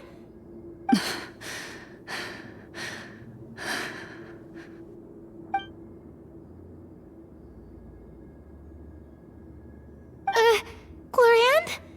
Warm fire flickers across the walls once more. Your vision is now clear. In an impressive display of courage, the 4 of you successfully defeat the uninvited guest. That look in his eyes. It's like he became an entirely different person as soon as I defeated him. Huh? Mr. Florian? Oh, wait. We're supposed to be role-playing. I should stay in character. Speak your name, guard. Why did you lead us here just to betray us? Is this treasure really more important to you than bringing peace to the kingdom? What kingdom? What peace? Those were nothing but lies! I, Florian, am a true Marashose hunter, descended from hunters of ages past. So he's also using his real name. Or, wait, was that the name of his character from the very beginning? Then I'm even more confused. If you truly are a Marashose hunter, shouldn't you want to help us just like you said before? Shouldn't we fight together for the sake of the people? What do you know? In this day and age, there's no glory to be had as a Marashose hunter. What's that supposed to mean? My skills were passed down to me by my father. We lived a life of obscurity in the remote wilderness. Still, he devoted everything he had to being a Marashose hunter. And what did he get in return? A life of poverty and pain. In a world that forgot all about him. When he died, not a single person came to mourn his passing. The Marashose hunters were the ones who saved this city. We're heroes. We deserved more recognition and respect than this. Is he talking about how no one in the capital seems to remember the hunters and their legacy? I didn't expect the script to contain this level of social criticism. So that's why you want to take the treasure for yourself? You feel like you're owed fame and wealth? If you already knew where the treasure was located, why didn't you just come down here and take it? Because I still needed the final key. Only a true Marashose hunter is capable of passing through this final door. As someone who sought to hurt others for his own gain, Florian lost that right long ago. Okay, but what is this treasure anyway? We've got all the keys, right? So can we just go in and take a look? You're sure you want to go in? We've been talking about it for so long, of course we want to see what's inside! And we've already defeated Florian, right? So he won't try to take it from us anymore. Pesky brats. Watch yourself. Then let's open the door together. All right. Your choice of action is confirmed.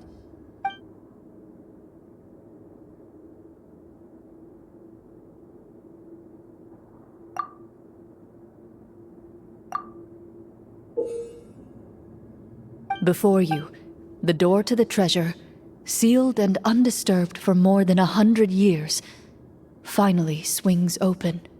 You hear the shrill wail of the door hinge as it rotates for the first time after years of disuse, almost like a sleeping giant letting out an extended yawn. You get the impression that the secrets buried behind this door might be just as heavy as the sound you just heard. It's open! Come on, let's go in! Paimon wants to see what's inside! Ooh, me too! Ugh, uncovering hidden treasure is the most exciting part of adventuring. What do we have here? Uh-huh. A stone tablet? And some shabby weapons? You call this a treasure vault? Looks more like an abandoned warehouse! Maybe the troop ran out of budget at the end? They provided a super immersive experience at the beginning only to drop the ball at the most important part? They could have at least filled this place with cardboard mora or something! Wait, I get it now. Paimon, this is the real Marashose hunter treasure. Huh? This is it? The Marashose hunter treasure is just a stone slab and some broken swords? I can't believe it.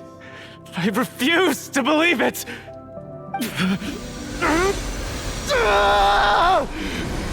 Whoa, are you okay? The Marashose hunter before you appears to suffer a serious mental breakdown. He needs to leave the room for a moment to collect himself.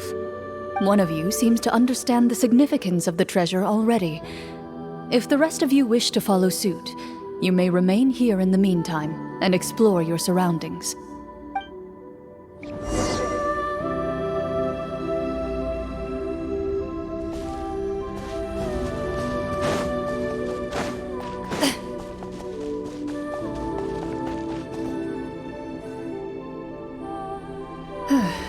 So, How are you doing?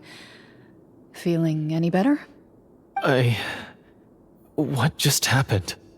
Do you remember how you got here? Or what happened to your body just now? I remember now. I brought you here because I wanted to... The explosives in the cave! You mean these? Huh? How did you... I could tell something was off the moment I stepped into this cave, so I kept an eye out. I've already dismantled the whole thing. So the strongest champion duelist in all of Fontaine saved the day once again. Guess I shouldn't be surprised. It would seem your skills as a Marashose hunter are as sharp as ever. I deserve some answers, don't you think? Tell me why you wanted to lure me here. Everything you said earlier sounded like the truth. Luckily, your monologue was dramatic enough to convince my friends you were just role-playing. I don't know. I just always felt like there was something in my heart that didn't belong to me. Something agitated and angry. Who knows? Maybe it was my own anger all along. I could never really tell. The feelings about my father and the other Marashose hunters are real. It just wasn't fair. I was angry, bitter that no one remembered them or praised their accomplishments. I don't know when it started, but at some point, my anger came to completely consume me. At that point, I remembered the legend my father used to tell me. The one about the treasure. But if the treasure was all you cared about, why plant all those explosives? Wouldn't they just destroy the treasure and bury you along with it? I can't remember. My head is a mess. It felt like there was this voice telling me to eliminate the hunters, but now it's gone. From your description, I suspect you were dealing with a devorator. Devorator? Oh, your master... your father, I mean. Never talked about it? It was a kind of monster that was active several centuries ago. No, I've heard of it. I'm just not sure why you suddenly... Wait, it can't be. The seal! The seal? My family has served as Marashose hunters for many generations. But the title and swordsmanship weren't the only things passed down over our line. There was a seal as well. My father instructed me to always watch over that seal and maintain it regularly. He said it had been passed down over a truly ancient age, and protecting it was our clan's most important duty. But I neglected that duty after he died. I finally decided to come down and check on it one day, and that's where my memories become fuzzy. The Devorator would be a formidable adversary for any mortal being, even ones as capable as the Hunters. If you lacked the power to completely destroy it, you could easily fall prey to its influence and corruption. In light of this, some Marashose hunters chose to seal the Devorator away, in the hopes that a permanent solution would come with the passage of time. I heard it has the power to amplify the obsessions and desires in people's hearts, to the point where they overtake you entirely. It would seem I'm not just lacking in skill with a blade, but in mental fortitude as well. And yet, you were able to retrieve 3 of the 4 keys. If I remember correctly, each was entrusted to a respected and capable hunter. How did you manage it? One of them belonged to my father. The second I stole from a different hunter. And the third... was one that I snatched while the person was on the way home from the tavern. I nearly died in that alley. I know just how strong you are. It's as clear as day to everyone in Fontaine. I observed you from dusk to dawn, but could never find any opportunity to sneak up on you. I never even saw you drink a single glass of liquor. The only way I could think to obtain that last key was to lure you here using your hobby, and then... Oh, I get it now. That monster, it wanted to bury you here alongside the treasure. I won't comment on anything else, but the script was good. Well, I did pour my heart and soul into it.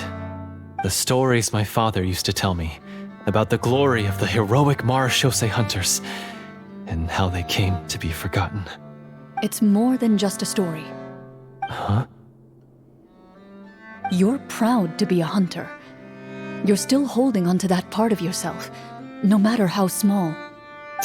I have done so many despicable things. I have nothing to be proud of. Then explain the purpose of the evil sorcerer in your story. Huh? Isn't he the true antagonist? The one who sought nothing but his own gain, and used the people as pawns to attain it? In your heart of hearts, he was the one you truly wanted to defeat. But I've already tainted my sword. I no longer have any right to... Wake up, Florian. Remember how you introduced yourself earlier. Do you really think the hunters acted out of a desire for honor and glory? Or to be loved and acknowledged by the people? What did your father teach you about our order? You do not wield your sword for yourself, but to protect those you serve. There's nothing special about a blade. It's the intentions of the wielder that matter above all else. Do you still not understand? Even after seeing the treasure for yourself? The contents of that room, they represent the true legacy the hunters left behind. You're right. I am a Marashose hunter. It's time for me to redeem, no, to finally serve the people I vowed to protect all along. I wouldn't be so quick to push aside the need for redemption. I know. That's a charge I won't bother to defend myself against. Good. Then, come with me, and help me see the script through to the end. Huh? See the script through to the end? But there's no more script left. Never finished it, huh? No, I mean, I wrote the script with the sole purpose of luring you all here. There was no reason to write beyond this point. Then we'll just have to keep writing it. The evil sorcerer still needs to be defeated. You mean the Devorator? Are you saying I have to make up the rest of the script as we go along? Is that really so hard? You've already written most of it. Surely you can write an ending where the hunters win and justice prevails. I'll be there to help you too. You aren't afraid your party will fall into danger? I know what my friends are capable of, and they're all quite skilled. Besides, I need their help. Then, are you going to tell them the truth about all this? I don't intend to spoil the fun. Sometimes, protecting dreams and fantasies is more important than exposing the truth. Don't you think?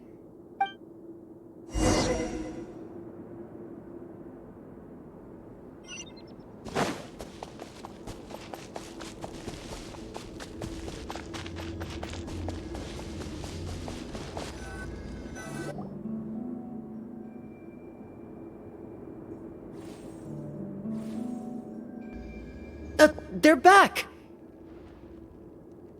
That took a while. Ahem!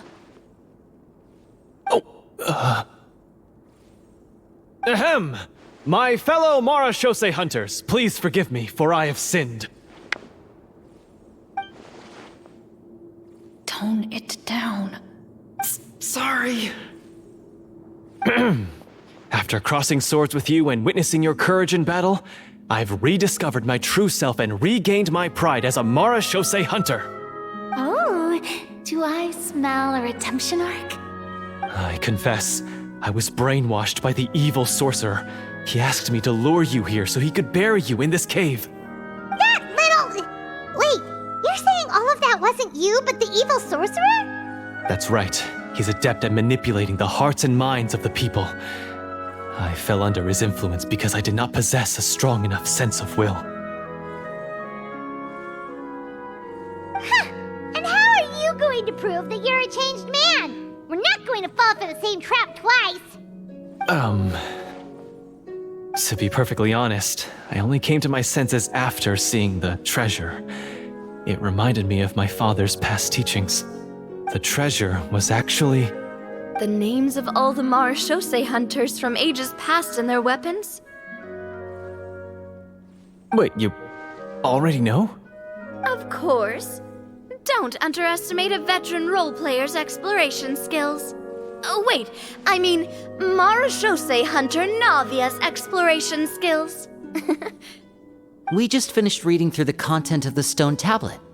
That tablet recorded the lives of some fascinating people. For example, this Marashose Hunter called Est. She inherited the responsibilities of the Golden Hunter and passed judgment on many people. But in private, she had a very easygoing personality. Her favorite pastime was singing and dancing with her friends, and she was said to have a beautiful voice. So, she was just like you. Oh, you really think so? Well, when you put it that way, I suppose I also have a few things in common with this Walter. Working as an executioner, he supposedly used a countless number of tricks to confound his enemies in battle. Oh, if only I could have seen the feats of magic he pulled off back then. Their lives were all so exciting. You could write so many cool books about their accomplishments. How could they have all been forgotten? Because they chose to be. To hunt monsters that only appear in the shadows, you must also operate in the dark. To be a Marashose hunter is to willingly give up on wealth and fame. Then this stone tablet must have been left behind by their companions. That's right. Few Marashose hunters ever revealed their identity to the public. They always protected the city from the shadows. The only time they spoke of their accomplishments would be at night, when they gathered with their fellow hunters in front of the bonfire to share stories of the monsters slain by their hand. So, this tablet was created not so that the hunters would be remembered by the people, but so that they would be remembered by each other. No wonder this place was so well hidden. You regard the stone tablet in solemn silence. The names of your comrades etched onto its surface serve as a reminder that you are never truly alone. The tablet proves that, although a hunter walks a shrouded path, it is not a solitary one. There will always be those who walk beside you, a fact that remains as true today as in ages long past. Their legacies shall continue to be passed down from generation to generation, as everlasting as the stone onto which their names are carved. Father, you once told me that I should seek out the treasure if I ever became lost. So this is what you wanted me to find. Thank you, my friend. You are very kind. I implore you, everyone, please give me a chance to make up for all I've done. Allow me to fight alongside you and defeat the evil sorcerer that threatens the peace and prosperity of everyone in this kingdom. Well, I say we let you join. Sounds good to me too. Everyone makes mistakes. What matters is what you do to make up for them. I have no objections, but Mr. Florian, do you even know how to defeat the evil sorcerer? When he took over my mind, I gained some insight into his thoughts. Every time I thought of the treasure, he reacted with a strong sense of fear. Huh? He's afraid of the treasure? But there's nothing here except some broken weapons and the stone tablet. What if the secret's hidden inside these weapons? GM, permission to investigate.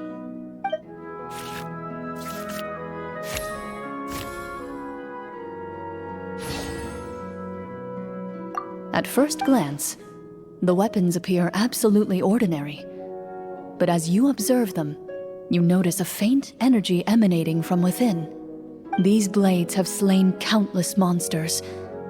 Though it's been a long time since they were used in battle, their edges remain sharp, as if they're simply waiting for the next worthy hunter to carry on their legacy. So basically take these with us, right? I'll take this weapon, since it used to belong to Est. Maybe it'll find comfort in being held by someone who appreciates the arts. Good idea. I'll take Mr. Walter's bow then, from one archer magician to another.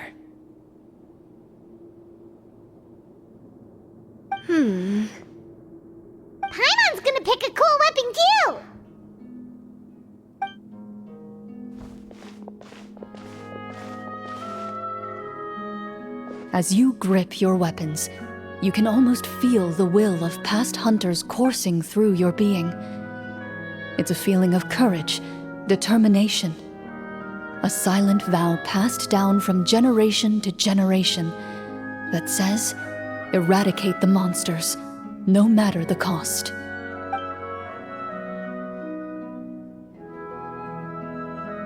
Mr. Florian, do you know where to find the evil sorcerer?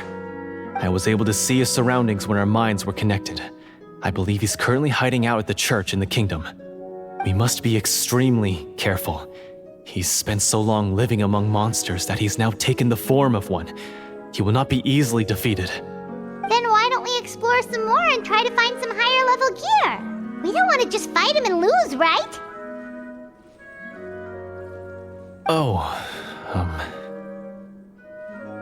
No, we have to strike now. He was greatly weakened when I managed to break out of his control. If we let him rest, he might have time to escape.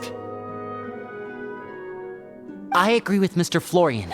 We've got to act while we have the advantage. Don't forget, the people of the capital are counting on us. Yeah, now that we've got a plan, there's no point in waiting. The longer this drags on, the worse it will be for everybody. Yes, that's what's called... Yes, that's exactly right. All right, you've persuaded Paimon. Mr. Florian, please, lead the way. Of course. Follow me. He had to set up so many scenes today, and now he has to join in for this last part. I really don't envy his job. Finally, you decide to slay the evil sorcerer and bring peace back to the kingdom once and for all. As you walk away, you feel the gaze of the stone tablet at your back, as if all the hunters of the past are wishing you success in the battle ahead and awaiting your triumphant return.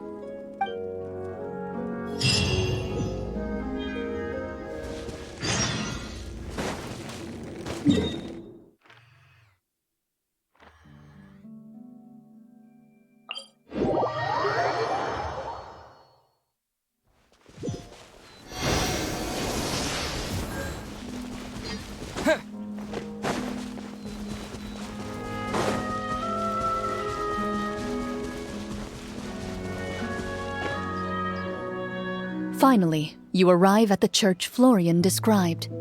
As you approach, an ominous aura surrounds you. You get the sense that your enemy is close at hand. How strange. This uneasy feeling seems so real. How did they manage that? Now, it is time for the final battle. Let's go.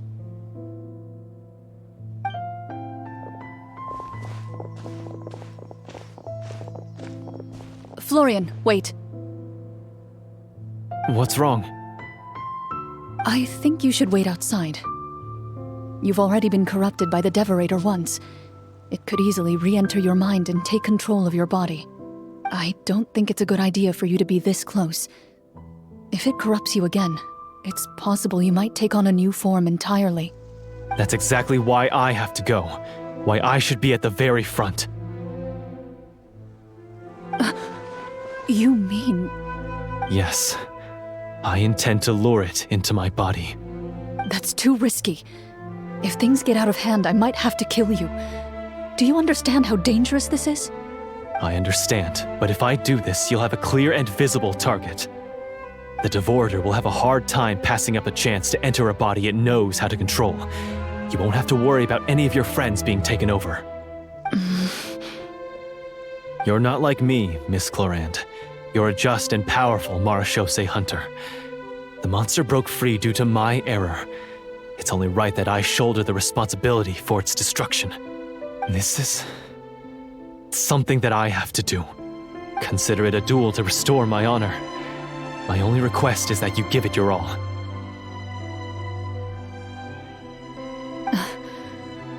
I understand.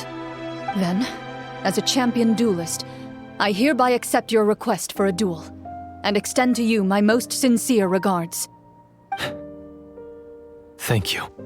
The battle is now upon us. Let the Devorator once again tremble under the blade of the Marechaussee hunters.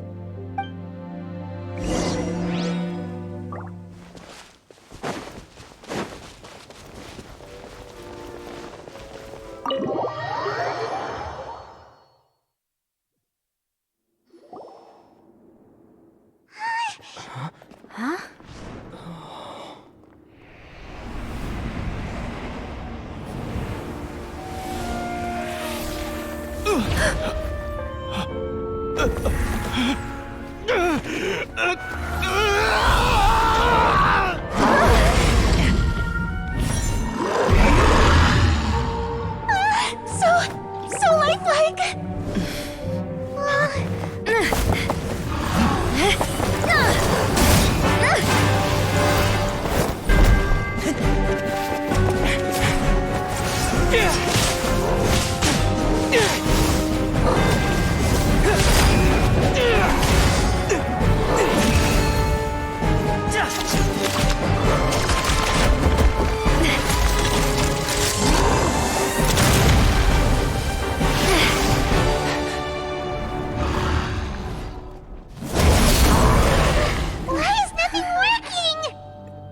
This foe is not invincible.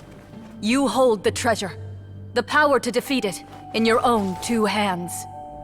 The treasure? You mean... The names! It's the Marechaussee hunters' names! How are we supposed to...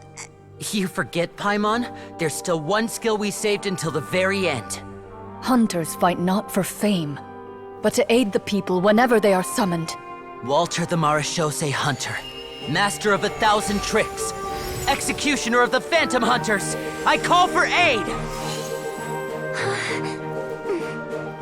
Est, the Marechaussee Hunter, inheritor of Cassiodor's will, judge of the Shadow Hunters. Answer my call!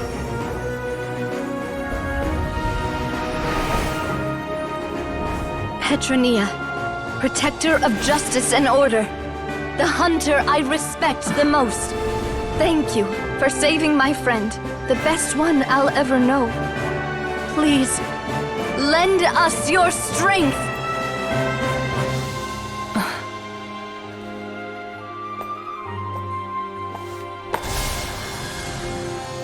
We have come to answer your summons.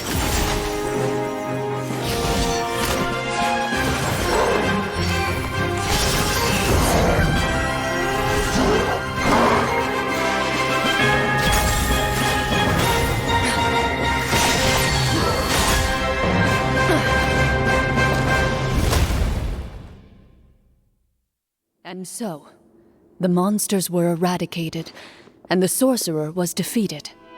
Peace soon returned to the capital. Those in the court, manipulated by the sorcerer, also recognized the errors of their ways. Some remembered the names of the heroes who saved their kingdom, but others simply continued their lives none the wiser. Such is the story of the Marechaussee Hunters. They pursue the phantoms in the darkness and exterminate all who pose a threat.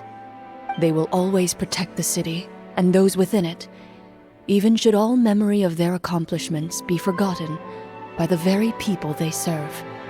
I am assuming we've finally reached the end of the script.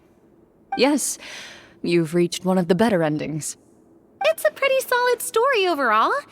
I thought it was just an ordinary adventure at first, but the further we got into it, the more impressed I became with the production and the plot. That final battle especially. All the effects were super realistic. Oh, right. Yeah, totally. That's a really good point. I never expected the weapons we picked up from that vault would have that kind of effect. Yeah, mine nearly scared the daylights out of me when it started glowing. I took a good look at it after we got out, but I don't think it ever lit up again. Oh, we should probably give these props back, right? I'll just leave mine here. Did you have a good time? Of course. Let me know if another script like this comes around. Sure, no problem. Then Then I'll head back for now. I think I need some time to fully digest everything that just happened. Once Mr. Florian is awake, please pass on my regards to him. He must be extremely exhausted to have passed out cold like that. You're right. He's had a lot to deal with. Well, see you all some other time. Toodaloo!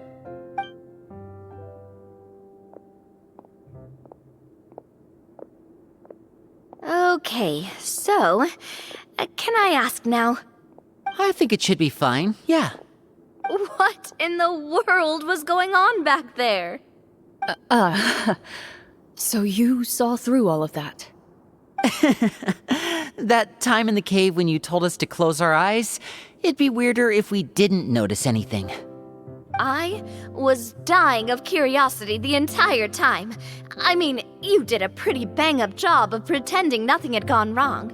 Farina actually looked like she thought all of it was planned. Guess none of us wanted to be the one to break the illusion. What are you all talking about? Oh, wait. Don't tell me you never... Ugh, this is all my fault. It's not too late to cover your ears. Here, partner, I'll do it for you. Bit late for that, don't you think? You're saying everything that happened back there wasn't actually part of the script? It's probably more accurate to say this was never a real scripted story to begin with. What? So loud. My head. Hey, you! Get up right now and explain yourself! No shaking, please! Oh, my head.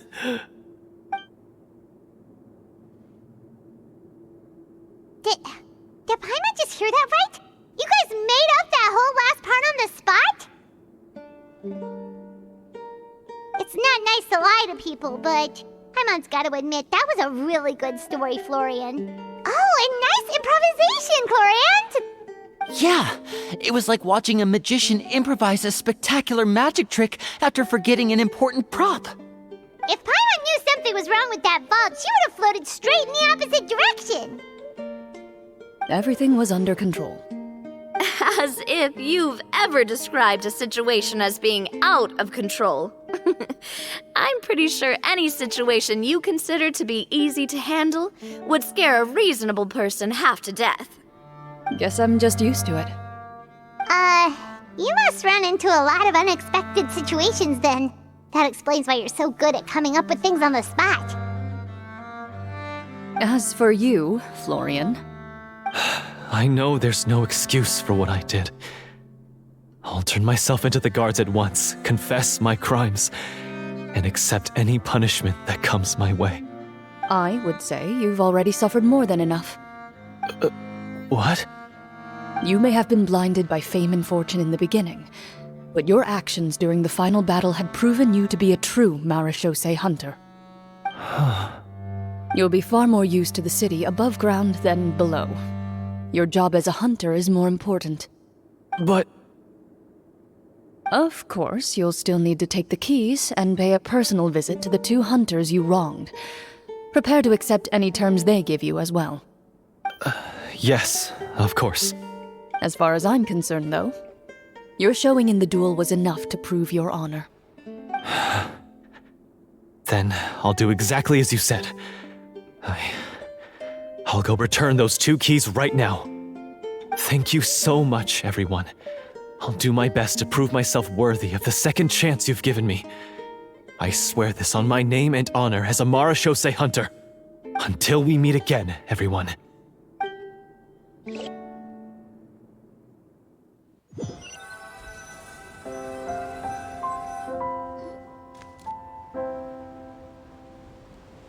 Speaking of marechaussee hunters, what should we do about the treasure in that cave? Leave it be. Are you sure? We could show it to people, make it so that the hunters are remembered. Don't you want that? No. Every name on that tablet made the same choice. All hunters know what the path entails. I am no exception. My identity as a Marashose hunter is not something I need people to remember. I wish only to be recognized as a champion duelist, nothing more. That's certainly very different from the path of a magician. Still, I admire your decision. Wait, Paimon just remembered something. If there were no special effects involved, why did our weapons begin to glow during the battle? That's because the Marashose hunters of ages past would often imbue their weapons with special enchantments to suppress the monsters. Whenever a monster was nearby, their weapons would start to glow. Oh, so that's why they had an effect on that guy near the end. I really thought the summons were doing all the work. Well, I'm sure the summons were a part of it too. Oh? How so? This particular devorator probably hailed from the same era as the hunters we saw in the room. The names you recited all belonged to the bravest hunters. Countless monsters fell to their blades. That's likely why the devorator visibly reacted when you said them out loud. So the names held the power all along! Navia, everything you said during your summon. Huh? Oh, I meant what I said. I mean, it was true to my character, so yeah, I'm glad you heard it. Just don't make me repeat myself. It's embarrassing. I really appreciated those words. All right. Don't get all sentimental on me. Anyway, let's not talk about that anymore. I'm going to go on ahead.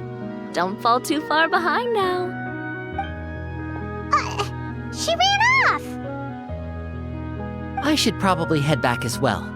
This story was truly incredible. I might have to spend the whole night. Goodbye.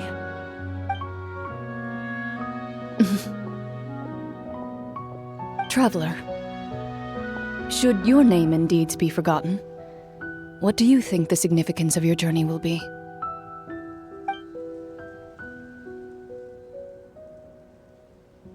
I suppose the significance would be the journey itself and the world we helped create. There's still value in the time I shared with everyone here, in the things we were able to accomplish, even if no one remembers them. A great answer. I'll remember it. Me? The Marashose hunter says nothing in response to that question. Perhaps her answer lies in her silence. An unspoken vow left to echo through the night. The path she walks needs no explanation.